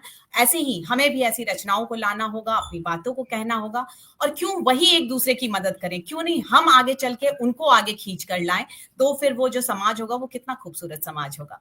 बहुत बहुत शुक्रिया आपका राजकुमारी जी, और हमारे मंच पे आपने एक मतलब एक इतने एक कम छोटा सा समय। सवाल डॉक्टर राजकुमारी से, एक छोटा जी सा सर। सवाल। जी सर। क्योंकि साहित्य की हैं और इनका एक बहुत बड़ा संसार है चिंतन और मनन का, इस पूरे विषय में कोई कहानी, कोई उपन्यास या लघु उपन्यास, कथा, थर्ड जेंडर में जो पुरुष है वो आपकी कहानी का कोई नायक है? मेरी कहानी की वो नायिका है जो थर्ड जेंडर पुरुष है, वो स्त्री रूप नहीं में नहीं जीती है। नहीं, स्त्री रूप में तो हमें अधिकतर मिल रहा है। कोई पुरुष भी ऐसा है जो जिसके जीवन के संघर्षों की कहानी हो, कि वो प्रायः तो स्त्री स्त्री में ही सभी जा रहे हैं, लेकिन जो पुरुष रूप में हैं और पुरुष रूप में रहना चाहते हैं, क्या ऐसी कोई कहानी या नहीं उस पर सर, कोई ऐसी चिंतन? कोई कहानी इस कथा में नहीं है, लेकिन लेकिन मुझे अच्छा अच्छा लगता है अच्छा। कि आज की कहानी के बाद, इतना सब कुछ सुनने के बाद, हम्म, मेरे पास मैसेंजर में बहुत सारे मैसेज आए हुए हैं इस कम्युनिटी से जुड़े हुए लोगों का, तो कहीं ना कहीं अगर मैं भी ढूंढी तो जरूर इस पे काम करूंगी। और मैं जी, ये हमारी भी जिम्मेदारी अब होती है कि हम इस चीज को समझें। नहीं मुझे लगता है बिल्कुल। 3-4 दिन में जितना हमने समझा है उतना किसने समझा है, घंटों मैंने, नीति जी और मिठी जी ने घंटों बात किया है, और हमसे जो नहीं बहुत सारा कुछ। बिल्कुल बिल्कुल डॉक्टर राजकुमारी जैसे लोग जो तमाम रचनाकार हैं, हम भी थोड़ा बहुत लिखते हैं और तमाम लोग लिखते हैं। लिखने का मतलब ये नहीं है कि सिर्फ आपकी कहानियों में मिथक, कल्पनाएं और वर्जनाएं ही जुड़ी हों।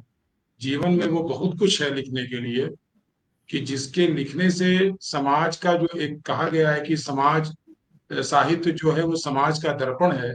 आप वास्तविक चित्र को एक ले आते हैं, तो आपसे अच्छा कोई मित्र नहीं है। और मित्र यदि अपनी बातें लिखता है तो वो इत्र की तरह महकता है। तो ये जो बिल्कुल। चित्र, मित्र और इत्र की अभिव्यक्ति है, वो एक साहित्यकार ही समझ सकता है। बड़ी बिल्कुल, और खूबसूरत हमारे प्रयास है यहाँ डॉक्टर जुड़े राजकुमारी हुए का। हैं मैक्सिमम लोग जो साहित्यकार हैं, और उनको वो सराहना भी कर रहे हैं। मैं सबका नाम नहीं अभी ले पा जी रही हूँ क्योंकि हमारे पास समय कम है, और और इम्तियाज जी जुड़े हैं, कथानक में मैं एक उनसे बात जान। कहना चाहूंगी, कथानक में एक बात जोड़ना चाहूंगी जो शायद अनन्या जी ने कही थी, टॉयलेट वाली बात। तो वो मुद्दा भी जो है मैंने इसमें इंक्लूड किया है अपने कथानक में। ऐसी छोटी छोटी जितनी भी चुनौतियां हमारे साथियों के जीवन में रही हैं, तमाम वो चुनौतियां आपको इस उपन्यास में देखने को मिलेंगी। और ये उपन्यास जो है 3 भाषाओं में आ चुका है, गुजराती, अंग्रेजी और हिंदी। तो इस उपन्यास पर जो है काफी विमर्श हुआ है, वो और उम्मीद करती हूँ कि उपन्यास को आप साथियों को कैमरे भी। के सामने दिखा सकती हैं? जी उपन्यास को जी जी कैमरे के सामने थोड़ा सा। जी। The ये Darkest Destiny। तीसरा ये बहुत खूबसूरत। खूबसूरत, जी बहुत खूबसूरत। अच्छा, एक बात मैं इम्तियाज जी के पास जाने के पहले आपसे जानना चाहूंगी कि इंग्लिश में क्यों रखा है इसका नाम द डार्केस्ट डेस्टिनी, मतलब हिंदी में क्यों नहीं? ऐसे, हाँ बिल्कुल, बहुत ही खूबसूरत सवाल आपका है। देखिए कि किसी भी रचना को जब हम लिखते हैं तो सबसे पहला आकर्षण पाठक का या तो शीर्षक का होता है या तो फिर कवर पेज का, है ना। और कवर पेज और शीर्षक, ये दोनों ऐसे केंद्र बिंदु होते हैं किसी भी उपन्यास के, कि अगर वो लोगों को पसंद आते हैं तो वो अंदर की स्टोरी पढ़ना पसंद करते हैं। और हिंदी साहित्य में तो अब देखिए कि आधुनिक दौर में ये प्रचलन होता जा रहा है कि इंग्लिश में टाइटल रखे जा रहे हैं। नाशिरा जी भी लिख रही हैं, हमारे एक साथी हैं प्रभात रंजन जी, उनका भी XYZ, इस तरह की बहुत सारी किताबें आपको मिल जाएंगी। तो मुझे बहुत पसंद आया ये, और मैं कुछ अलग करना चाहती थी, तो इसलिए मैंने इसका नाम जो है वो इंग्लिश में रखा। जी बहुत शुक्रिया। और आपने जो ये धनराशि डोनेट की है खासकर, ये मुझे बहुत अच्छा लगा। कभी जीवन में मैंने भी कुछ ऐसा बहुत सीखा डॉक्टर किया था तो राजकुमारी ने बहुत अच्छी बात कही है। वैसे भी जितने अंग्रेजी के प्रोफेसर थे, चाहे वो दिनकर रहे हों या बच्चन रहे हों या फिराक गोरखपुरी रहे हों, ये सभी अंग्रेजी के प्रोफेसर थे और हिंदी में बड़ी खूबसूरत बात लिखते थे। तो जी ये रिश्ता बहुत पुराना है। जी जी। जी अब मैं इम्तियाज जी से कहूंगी कि कृपया आप अपना कैमरा ऑन कर लें। इम्तियाज सर, अगर आप हमें सुन रहे हैं तो जी स्वागत है सर। अगर आप कैमरा फ्रंटल रख लें तो हमें और भी अच्छा लगेगा, क्योंकि आप सामने से हमें दिखाई देंगे और आपकी जानकारियों के लिए यहाँ हम हैं। मयंक जी, आप बताना चाहेंगे इम्तियाज जी के बारे में और फिर उनसे पूछना चाहेंगे।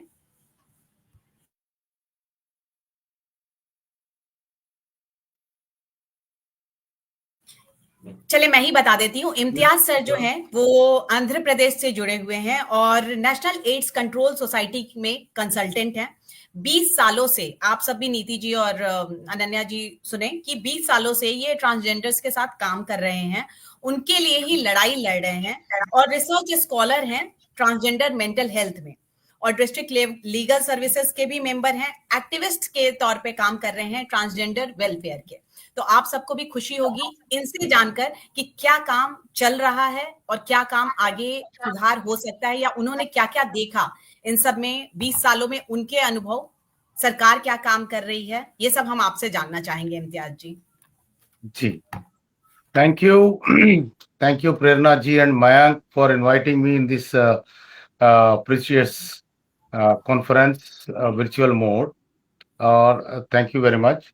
देखिए, हम 20 साल से जो अपना सिस्टम ने हमने देखा है, ट्रांसजेंडर इन्होंने ये कम्युनिटी बनाया ही है, मगर इसमें कोई डाउट नहीं है कि ये ट्रांसजेंडर एक कम्युनिटी बनाई है। जैसे पहले जब उन्होंने बताया कि LGBTQ के बारे में, तो LGBTQ जो होता है lesbian, bisexual, gay, transgender and queer community, specially queer community के बारे में उन्होंने बनाया है कि बनारस में कैसे चलते हैं।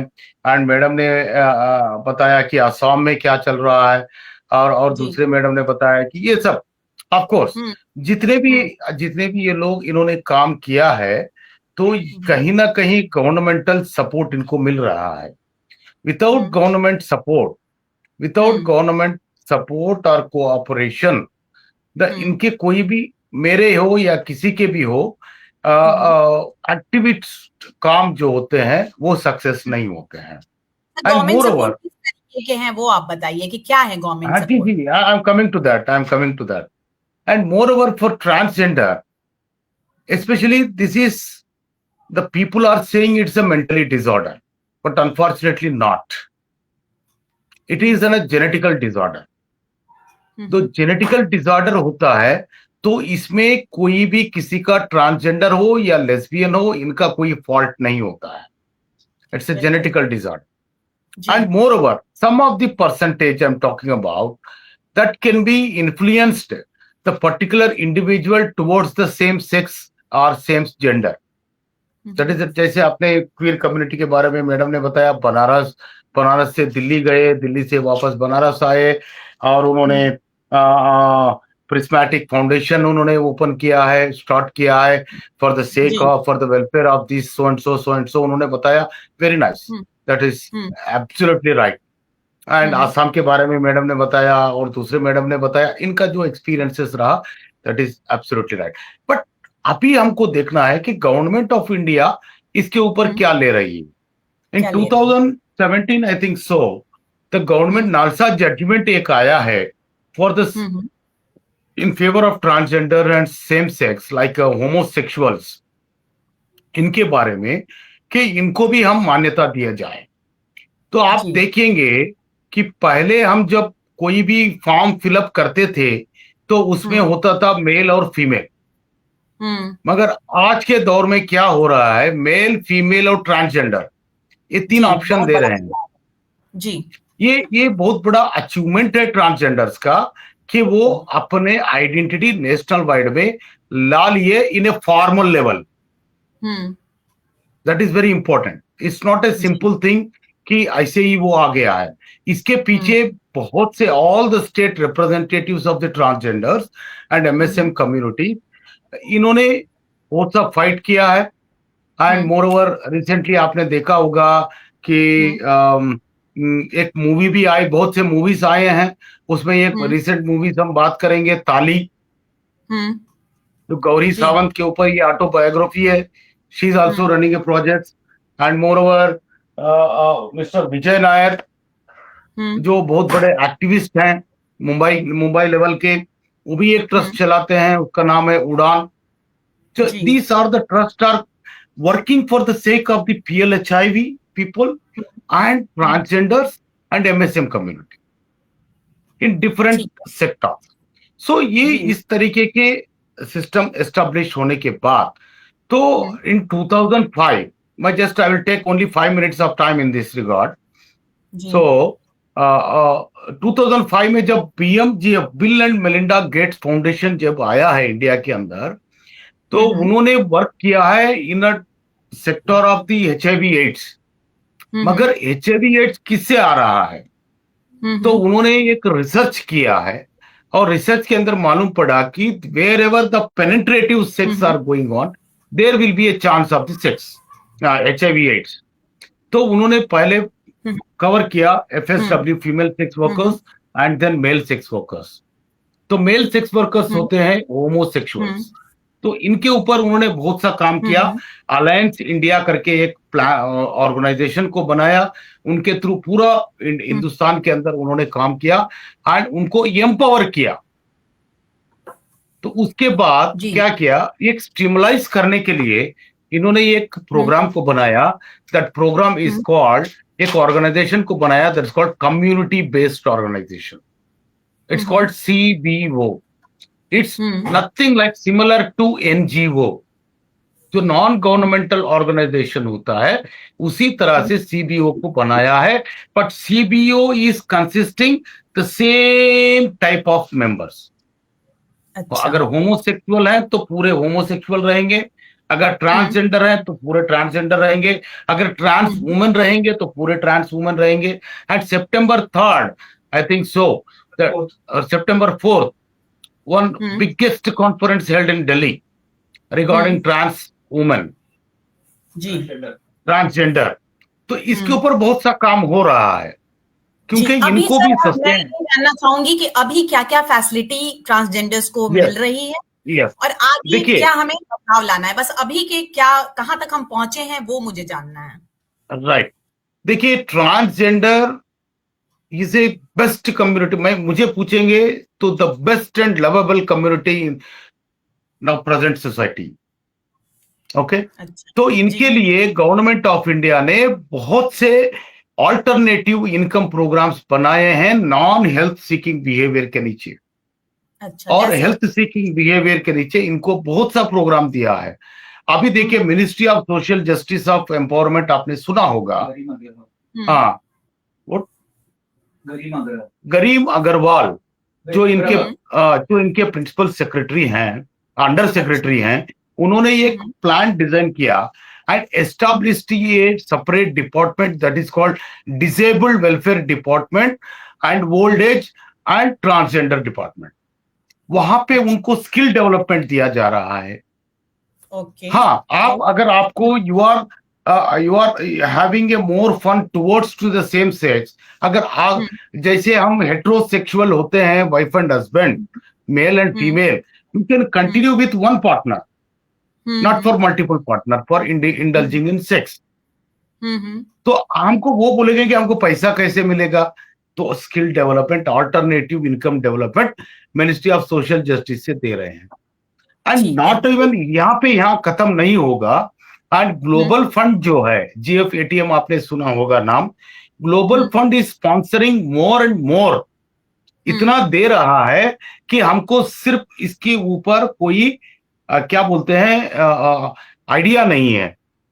अच्छा, बहुत सा दे रहा है, आप इसके पीछे पढ़िए। आप जितनी बातें बता रहे हैं, क्या ये जानकारी कम्युनिटीज तक पहुंच पा रही है, क्या उसको अवेल कर पा रहे हैं? दैट इज द रीजन, और ये आप लोग अवेल कर पा रहे हो, क्या सच में सोसाइटी मिल पा रही है? बस यही सवाल है। एग्जैक्टली। सो क्या हो गया ना मैडम, आपको मैं वेरी क्लियरली बता रहा हूं कि एवरी ट्रांसजेंडर और MSM are working under one leadership, एक अम्ब्रेला के नीचे काम करेंगे. That information goes to the umbrella. That umbrella can receive that information and implementing the same. ये उनको आगे बढ़ाने के लिए आगे नहीं जा रहे हैं. अच्छा सर, आप ये बताएं मुझे कि अब क्या चेंजेस हम ला सकते हैं इन सब चीजों में? आपको क्या लगता है, इतने साल काम करने के बाद आपको क्या लगता है और क्या काम होने चाहिए? हम इस पे बात कर लेते हैं. Very good. तो अभी हमको इस प्रोग्राम को जितना भी होगा, जो फैसिलिटीज वेलफेयर प्रोग्राम निकाल रहे हैं, उसको जर्नलाइज करना जरूरी है. मोर कैंपेनिंग मोड में जाना होगा और उनको बताना होगा. यहाँ पे मैं आपको I wanted to ensure one thing again कि हिंडरेंस कम्युनिटी बहुत है. जो बिहाइंड द स्क्रीन है वो हम हमारे इमेजिन से बाहर है. सर वो तो हम आम जनता भी, अगर मैं स्त्री पुरुष के भी केस में देखूंगी तो इसलिए हमको we should adopt social media. आजकल तो सोशल मीडिया एकदम फास्ट चल रहा है. सोशल मीडिया को अडॉप्ट करिए.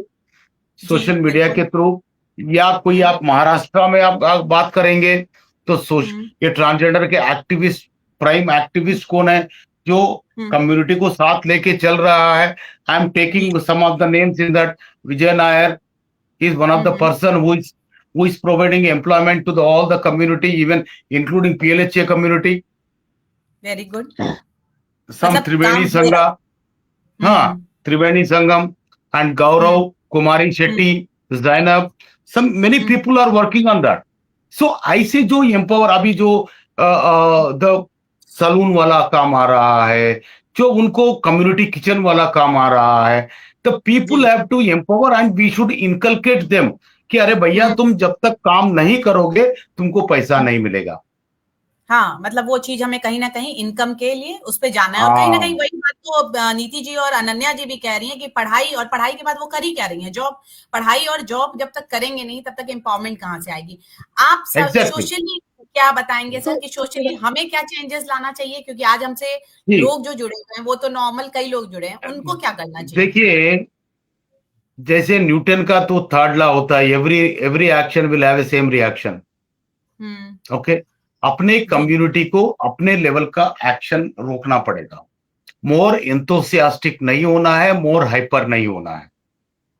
इधर this lesbian community, queer community और गे कम्युनिटी और कोई भी कम्युनिटी हो, अपने जो सिस्टम को है ना अपने तक ही सीमित रखना है. इसको ज्यादा जर्नलाइज आप करेंगे और प्रताड़ित करना शुरू कर देंगे तो अपोजिट से रिएक्शन जरूर होगा. तो इसको हमको सोसाइटी को बदलना चाहिए. तो हमको खुद को बदलना है. जैसे आपने मूवी देखा होगा मुन्ना भाई, रिटर्न्स ऑफ मुन्ना भाई MBBS, तो उसमें बार बार थूकता रहता है और वो क्लीन करता रहता है और 5th टाइम 6th टाइम वो खुद ब खुद थूकना छोड़ देता है. हाँ, तो वो दो बंदा जो है वो सोसाइटी है जी. अच्छा, ये बंदा जो सोच रहा है वो विक्टिमाइज है. समझ गए. और हमें क्या करना चाहिए, जो हम लोग हैं स्त्री पुरुष जो यहाँ बैठे हैं और सोशली जो बातें कर रहे हैं इस पे, आम जनता जो है हमें क्या करना चाहिए? वो सोशल अवेयरनेस आप बताइए कि हमें क्या करना चाहिए. तो उनको अल्टरनेट इनकम सोर्सेस का रास्ता दिखाना है. उनको मेंटल हेल्थ जो है उनका साइकोलॉजी काउंसलिंग करना है और उनको समझाना है through group counselling, through for using of the social platforms. तो उनको समझाना है भैया तुम जो है वो है, इसमें कोई डाउट नहीं है. बट हमारा सपोर्ट कहीं ना कहीं होना चाहिए. हाँ, उसको एक्सप्लिसिट मत करो इन एक्सट्रीम लेवल. और हमें सोशली मुझे लगता है कि हम अगर मानवता बचाए रखेंगे तो कहीं ना कहीं उन्हें भी एक्सप्लिसिट करने की जरूरत ही नहीं पड़ेगी. क्योंकि कभी भी जो कमजोर होता है बीच में सॉरी हम टोकेंगे थोड़ा सा. बहुत सारी चीजें हैं जिसपे हम सुन नहीं पा रहे हैं, थोड़ा सा मुश्किल हो रहा है. क्योंकि एक ना पावर में रहना, एक तो आप बात करें अगर समाज में कि आप एक रेपिस्ट सर्वाइवर से कहिए कि तुम अपनी लड़ाई लड़ो, है ना, वो तो खुद ही सर्वाइवर है. और उससे अब कहा जाए कि अब तुम अपनी लड़ाई लड़ो, रेप हुआ तो क्या हुआ, आगे बढ़ो. तो ये बहुत मुश्किल बात होती है। यहाँ तो अभी क्वेयर कम्युनिटी ये बात जूझ रहा है, हम हैं कि नहीं है, यही अपने आप को बताने में ही बहुत मुश्किल आ रही है। you are सर ने existence, बहुत ma'am. अच्छा You are बताया existed. है कि You are सरकार existed. बहुत सारी You are स्कीमें चला existed. रही है। हो सकता है No, कि no. साउथ में ऐसी स्कीमें चल रही होंगी, लेकिन नहीं। अगर हम ट्रांसजेंडर एक्ट 2019-20 की बात करें तो उसमें ही अगर आप देख लिया जाए तो बहुत सारा अपने आप में अभी बिल्कुल ही देखिए मतलब जो एक्सेप्टेबल देखिए नहीं है, जो थर्ड एक्ट जेंडर बना है, जिसको लगातार जो एक्ट इस्तेमाल बना किया है, जा रहा है, एक मतलब मिनट ये आंटी, है बात कि सुन लेने दीजिए। हाँ, देखिए मतलब ये जो है जो कि एक्ट फर्स्ट बना है सेकंड मैडम, थर्ड कोई ना कोई आई इसका हॉनर प्लीज एक क्वीर बस बहुत community, I honour queer community, sir you are थोड़ा सा फाइटिंग बस अ लॉट। बोल लेने दीजिए। हाँ, हाँ, यू तो आई देखिए, हॉनर तो योर बस क्वीर मेरा वही है कम्युनिटी। कि अगर हम समाज में जी ये बात कर रहे हैं कि हम लोगों को दब के रहना चाहिए या हम लोगों को इंसानियत दिखाना चाहिए, तो शायद आप देखिए 100 लोगों के बीच में अगर हम हैं, तो अगर 100 में से हम मानते हैं अधिकतम 10 लोग हम होंगे, तो हम 90 लोगों से वही सीखेंगे जो हमको 90 लोग सिखा रहे हैं। हमसे उम्मीद ये किया जाता है कि हम 10 लोग उन 90 लोगों को सिखाएं, ये नहीं हो सकता। हम भी इंसान हैं, बहुत प्यार की इच्छा हमें भी रहती है और हम कोशिश करते हैं कि इस समाज के साथ कैसे समावेशी बन पाए। लगातार हम उनकी बात करते हैं, जैसे हम अपने उस समुदाय का बहुत रिस्पेक्ट करते हैं, हमारे पूर्वज हैं हिजड़ा समुदाय। तो जब भी बात होती है तो सरकार हो या फिर जब भी ट्रांसजेंडर एक्ट या ट्रांसजेंडर पे बात करने की बात आती है, तो सिर्फ एक बात करते हैं हम लोग हिजड़ा समुदाय की। वो बहुत सालों से बहुत पुश्तैनी वो अपने इस वर्चस्व को हासिल किए हैं। उनको भी बहुत मुसीबतों का सामना करना पड़ा है।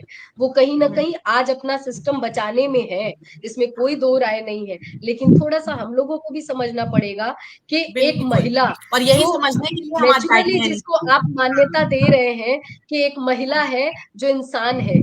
आप सोचिए ना कि आज तक दहेज का कानून बना, महिला घरेलू हिंसा में 2005 बना, कितने कानून बने और आज तक बराबरी का दर्जा महिला को नहीं दे पाया गया। जो हम लोग बोलते हैं कि आधी आबादी जब अगर कहा जाता है तो उसमें क्वेयर कम्युनिटी गायब हो जाता है। तो अगर मान लीजिए सो कॉल्ड जो समाज है, सिसेट समाज, वो कह रहा है कि महिला, तो महिला को आज तक हम रिस्पेक्ट नहीं दे पाए, बराबरी नहीं दे पाए। तो एलजीबीटी कम्युनिटी के लिए अगर हम ये कहें कि वो आके पावरफुल बने, वो आके सपोर्ट करे, वो अपने आप को कम एक्सपोज करे, सबके साथ रहे, तो ये बहुत मुश्किल बात है। एक बच्चा बड़ा होने में हम लगातार बात करते हैं कि किसी भी श्रृंगार और पहनावे का कोई जेंडर नहीं होता, लेकिन अगर एक आदमी लिपस्टिक लगा ले तो रोड पर चलना मुश्किल हो जाता है। और इसी तरीके से एक महिला अगर लगातार सीना तान के बॉयकट है और खुला शर्ट पहन के क्लीवेज दिखा के अगर चलती है, उसके लिए भी बहुत मुश्किल ये समाज है। ऐसे लोगों को अगर लगातार ये कहा जाए पावरफुल बनो, ताकतवर बनो, तो बहुत दोयम दर्जे की बात हो जाएगी। तो और सरकार की बात करें तो कोई भी सरकार, वर्तमान सरकार हो, पुरानी सरकार हो, कोई भी सरकार कभी इन सब चीजों पे ध्यान नहीं दिया। 2019 एक्ट आया, एक्ट के आने के बाद बहुत सारे अभी भी हम लोग जाते हैं सुविधाओं को मांगने के लिए, अभी तक डॉक्यूमेंट नहीं बन पा रहे हैं। हमारे हाई स्कूल का सर्टिफिकेट जो मिला है वो फीमेल है, और अगर हमारा जेंडर मेल का है तो हम आज ट्रांसजेंडर कार्ड बनवा ले रहे हैं, तो क्या हमारे हाई स्कूल से सर्टिफिकेट को माफ किया जाएगा? क्या हमारे जन्म प्रमाण पत्र को हाई स्कूल का सर्टिफिकेट नहीं मान्य होगा? अगर जिसके पास जन्म प्रमाण पत्र नहीं है, वहां पे हमेशा हाई स्कूल का सर्टिफिकेट दिखाना है। तो अगर हाई स्कूल में हमारा जेंडर हमको पता ही नहीं था, हमको ग्रेजुएशन पोस्ट ग्रेजुएशन में जेंडर का नॉलेज हुआ है और टीजी कार्ड हम अब बनवा रहे हैं, तो हम क्या अपने डेड नेम को यूज करें जिससे लगातार जूझ रहे हैं? तो इस तरह के तमाम ऐसी कमियां भी सरकारी योजनाओं में भी है, सरकारी जितने भी कानून बन रहे हैं उसमें भी है। और जब भी हम सिर्फ ट्रांसजेंडर में, जब तक हम ट्रांसजेंडर मतलब हिजड़ा समुदाय समझेंगे, तब तक हमारे साथ जस्टिस नहीं हो पाएगा। बहुत सारे, जैसे मीठी है वैसे बहुत दुनिया के तमाम ऐसे ट्रांसजेंडर व्यक्ति हैं जो मेकअप आर्टिस्ट होते हैं, पायलट, पुलिस, सरकारी नौकरी, बहुत सारे लोग ऐसे प्रोफेसर बन रहे हैं। तो जरूरी नहीं है कि सब लोग उसी समुदाय से जुड़े, सभी लोग उसी परंपरा में जाएं। तो LGBT कम्युनिटी पूरी स्क्वायर कम्युनिटी है, और ट्रांसजेंडर एक्ट जो है वो सबके लिए बना है। हाँ देखिए नहीं, तो थोड़ा सर बस हम सरकारी योजनाओं को थोड़ा सा बता दें और हाईलाइट करें। जो प्रीति जी बोल रहे हैं, Preeti ji, I am interrupting Prerna and Mayank ji. Preeti ji जो बोल रहे हैं वो एक्टिवली करेक्ट है, but whereas comes to the, जो भी गवर्नमेंट जो होता है, जो एक्ट बना होता है उसके अनुसार ही काम करेंगे। आप जो बता रहे हैं कि 10th सर्टिफिकेट का हमको फीमेल था और क्वीर कम्युनिटी में कैसा होगा, it's not possible until unless your parents will not given a consent. That is a different scenario. अभी एक्ट क्या बता रहा है जी, बताइए सर। बताइए हम हाँ एक मिनट मयंक जी, मैंने आपको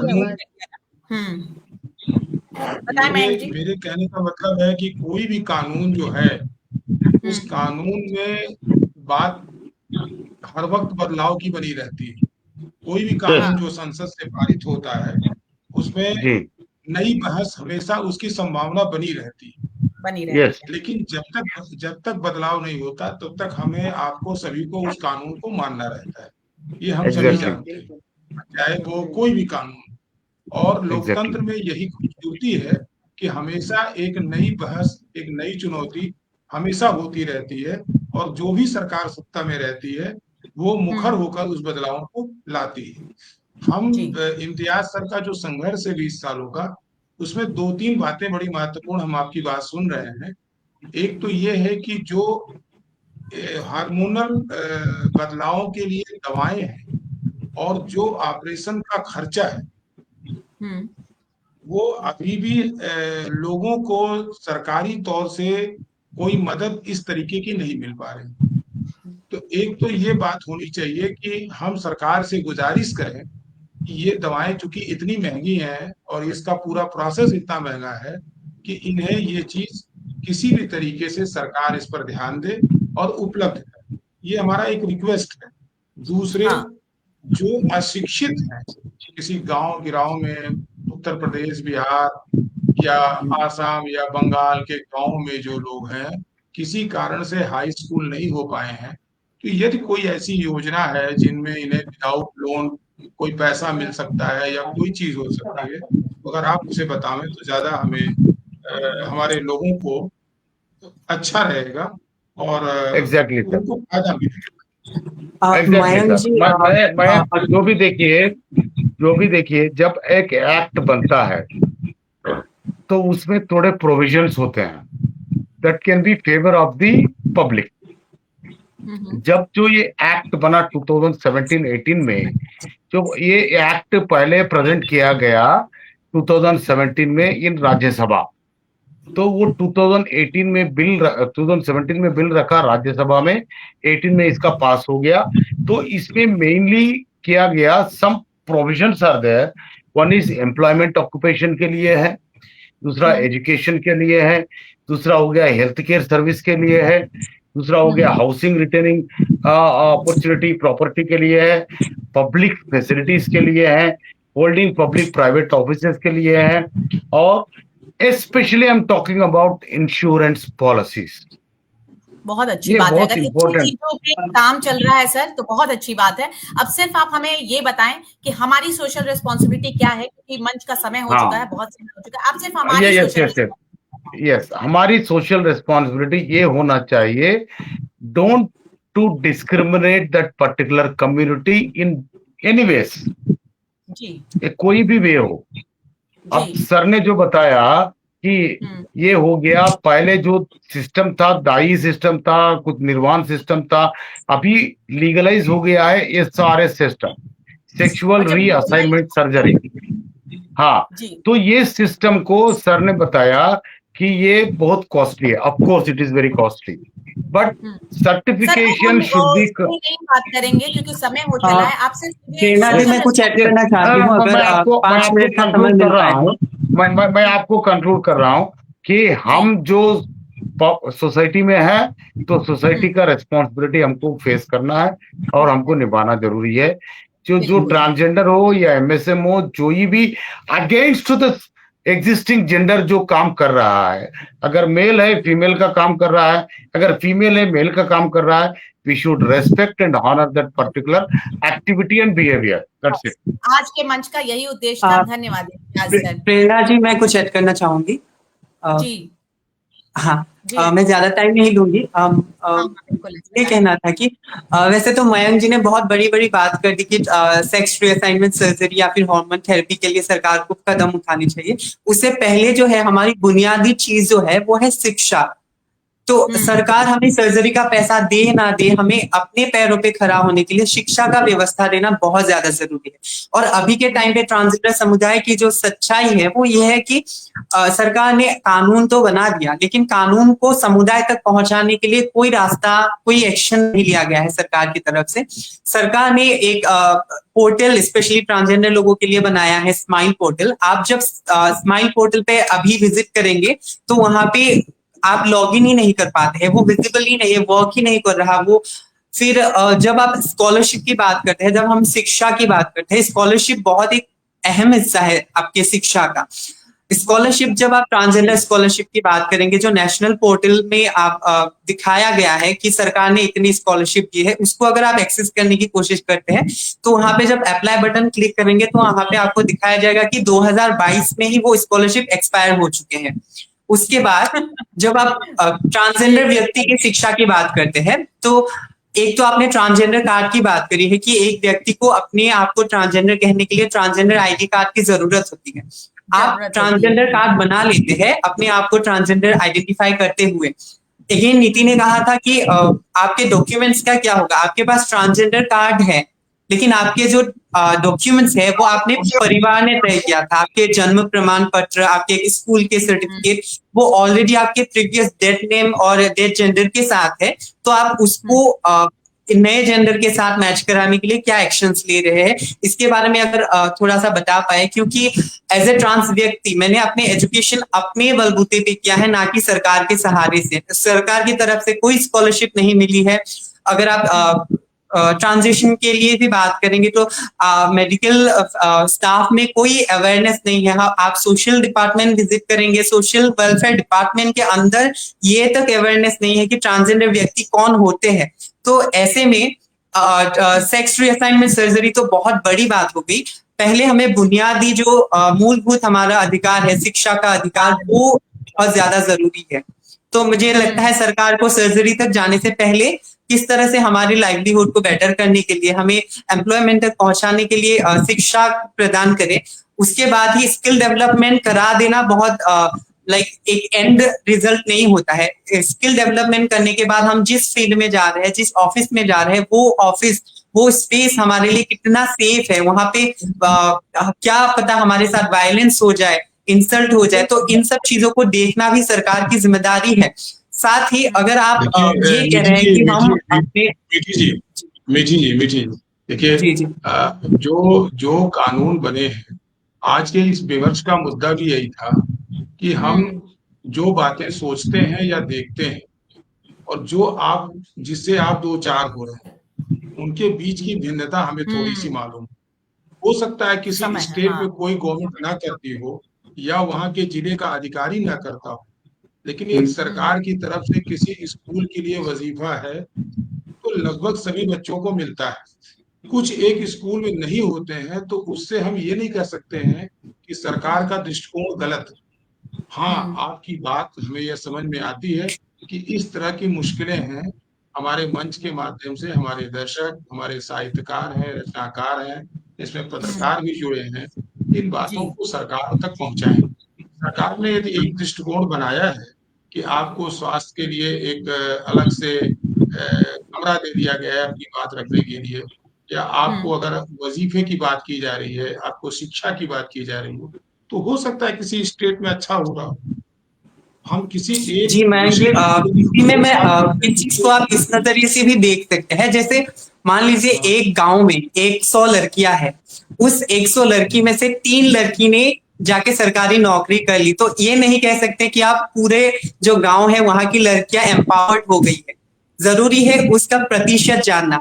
भारत के किसी एक स्टेट में सही से काम होना या फिर बड़े बड़े शहर जैसे मुंबई, आंध्र प्रदेश, दिल्ली, इन स्टेट के हिसाब से आप जज नहीं कर सकते कि पूरे भारत में हो रहा है। मैं आप सबको एक बात जरूर कहना चाहूंगी मयंक जी, एक बात यहाँ पे मैं कहना चाहूंगी, एक बात कहना चाहूंगी। ठीक है अनन्या जी, आपकी बात सही है कि एक इंसान के अगर हम पढ़ रहे हैं या कुछ बन गए, जैसे जज भी हैं जो ट्रांसजेंडर हैं, कई एग्जांपल्स हैं हमारे पास, अभी आप गूगल करोगे तो ये एग्जांपल्स हैं हमारे पास, मुझे पता है बहुत मिनिमम है, लेकिन फिर यही लोग तो प्रेरणा स्रोत भी हैं कि ऐसे लोग ऐसा किए, तो हमें प्रेरणा देखनी है यहाँ पे कि ठीक है बदलाव धीरे धीरे धीरे हो रहा है और आज हम सब मिले हैं तो और भी कुछ बदलाव होगा, लेकिन ये लोग कहीं ना कहीं प्रेरणा तो दे ही रहे हैं। कोई जज में है, कोई लीगल डिपार्टमेंट में, कोई पुलिस डिपार्टमेंट में है, तो इनको देख के हिम्मत आती है। जैसे हमारे साथ एक हिना खान जो थी, वो झोपड़ी से निकल के नेशनल प्लेयर बनी है, तो उनको देख के कहीं किसी झोपड़ी का बच्चा जरूर हिम्मत करता होगा कि मैं कर सकता हूँ, और यही हिम्मत आपको देख के आज कई लोगों को हो रहा होगा। आज क्वेयर कम्युनिटी से जब ये जुड़ी हैं नीति जी, तो आप सबको देख के हिम्मत ही तो हो रही है कि हमें करना है। हाँ, आप जो चाह रहे हैं कि बदलाव हो, हमारे पास भी मूलभूत बातें जो बन चुकी होती हैं वो फंड नहीं पहुंचते हैं, ये बेसिक कमियां हैं सरकार में और आम जनता में, और वही आप लोगों के साथ भी हो रहा है। लेकिन कहीं ना कहीं हम इस आवाज को उठाएंगे, बार बार कहेंगे और उस जरूरतों को भी पूरा करेंगे। सबसे बड़ी खुशी की बात है कि अब सब कुछ लीगल है, और मेरे ख्याल से इस बात की खुशी आप सब जरूर महसूस करते होंगे, तो बदलाव तो जरूरी होगा। अब मयंक जी, इसको आप समीक्षा इसकी करें ताकि हम थोड़ा सा सुन ले, समय बहुत हो चुका है, तो इस कहानी को क्या राशि क्या फिर से जुड़ी हुई है? आवाज इसकी आ रही है? राशि जुड़ी हुई है। राशि, क्या आप सुनाना चाहोगे हमें? जी जी, एक अंतरा आप सभी को सुनाना चाहूंगी। बिल्कुल, स्वागत है बेटा। हम है शक्ति, हम है भक्ति, हम है शक्ति, हम है भक्ति, प्रेरणा प्रयास हम ज्योति प्रकाश हम है शक्ति, हम है भक्ति, प्रेरणा प्रयास हम हर अंधेरे पथ की ज्योति, पुंज और प्रकाश हम है शक्ति, हम है बुद्धि, हमको आने दो दुनिया में, हमसे ही सृष्टि सारी, सोचो के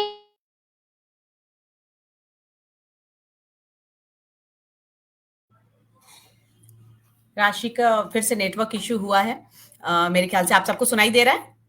सोचो कैसी हो ये धरती, जो ना हो जग में नारी, हम है शीतल, हम है कोमल, पर ना समझो हम है अबल, वक्त पड़े तो चट्टानों को कर देते हम भी घायल, हम है दुर्गा, हम है काली, हम है दुर्गा, हम है काली, साहस और विश्वास हम ही लक्ष्मी सरस्वती, हम प्रेम और एहसास हम है शक्ति, हम है बुद्धि, हम है शक्ति, हम है बुद्धि।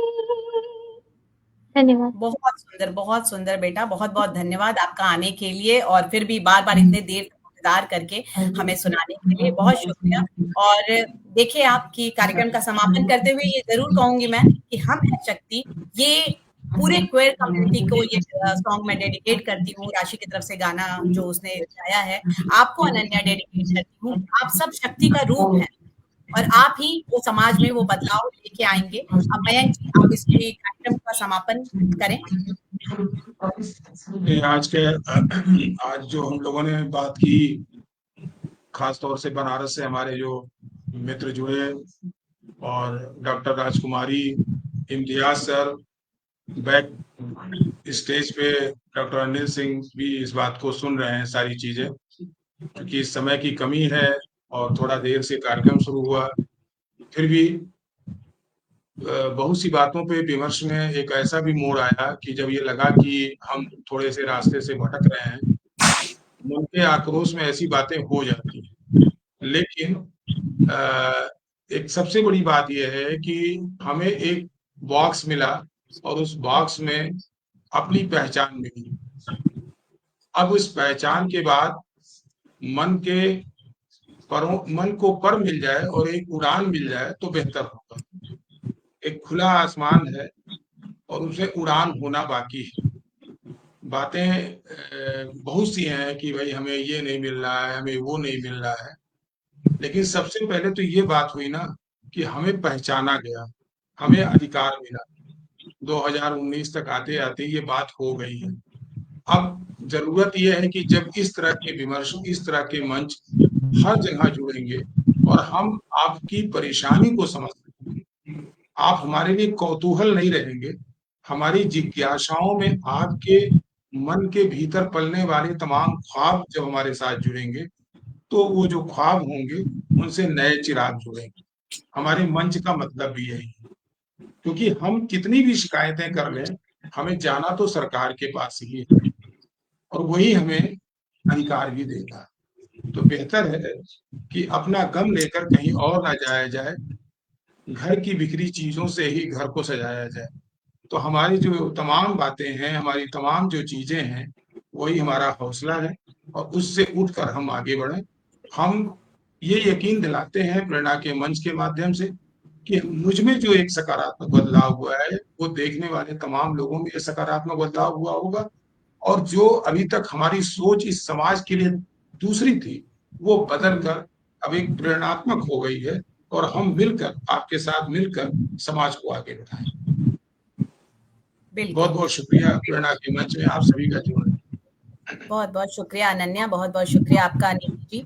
और आप ही सबके संघर्ष हैं जो बहुत बड़ा बदलाव लेकर आएंगे। आप ही के साथ आपके जैसे, हमारे जैसे लोग जब जुड़ते चले जाएंगे तो जरूर ही बदलाव आएगा। और आप सबके लिए 4 पंक्तियां बोलते हुए इस कार्यक्रम का समापन करूंगी। बहुत ही बड़ा टॉपिक है ये, बहुत कुछ समेटना चाहती हूँ मैं, लेकिन वक्त के कारण इसको समाप्त करती हूँ। और आप दोनों को ये जरूर कहूंगी कि संघर्षों के घर्षण से जीवन का पहिया चलता है, संघर्षों के घर्षण से जीवन का पहिया चलता है, और हर जीती बाजी के पीछे दर्द का अंश पलता है। और जो डर जाता है ठोकर से, चोटों और प्रहारों से, अरे जो डर जाता है चोटों से, ठोकर और प्रहारों से, वो कब एक सुंदर सी मूरत में गढ़ता है, वो कब एक सुंदर सी मूरत में गढ़ता है। जैसे अनन्या जी और आप गढ़ रहे हैं इस समाज को, बहुत ही खूबसूरत एक समाज बनने वाला है जिसमें हम सब मिलकर एकता के साथ, मानवता के साथ, सुंदरता के साथ जीवन यापन करेंगे। हमारी कोशिशें यूं ही जारी रहेंगी प्रेरणा के मंच द्वारा। बहुत बहुत आभार आप सबका जुड़ने के लिए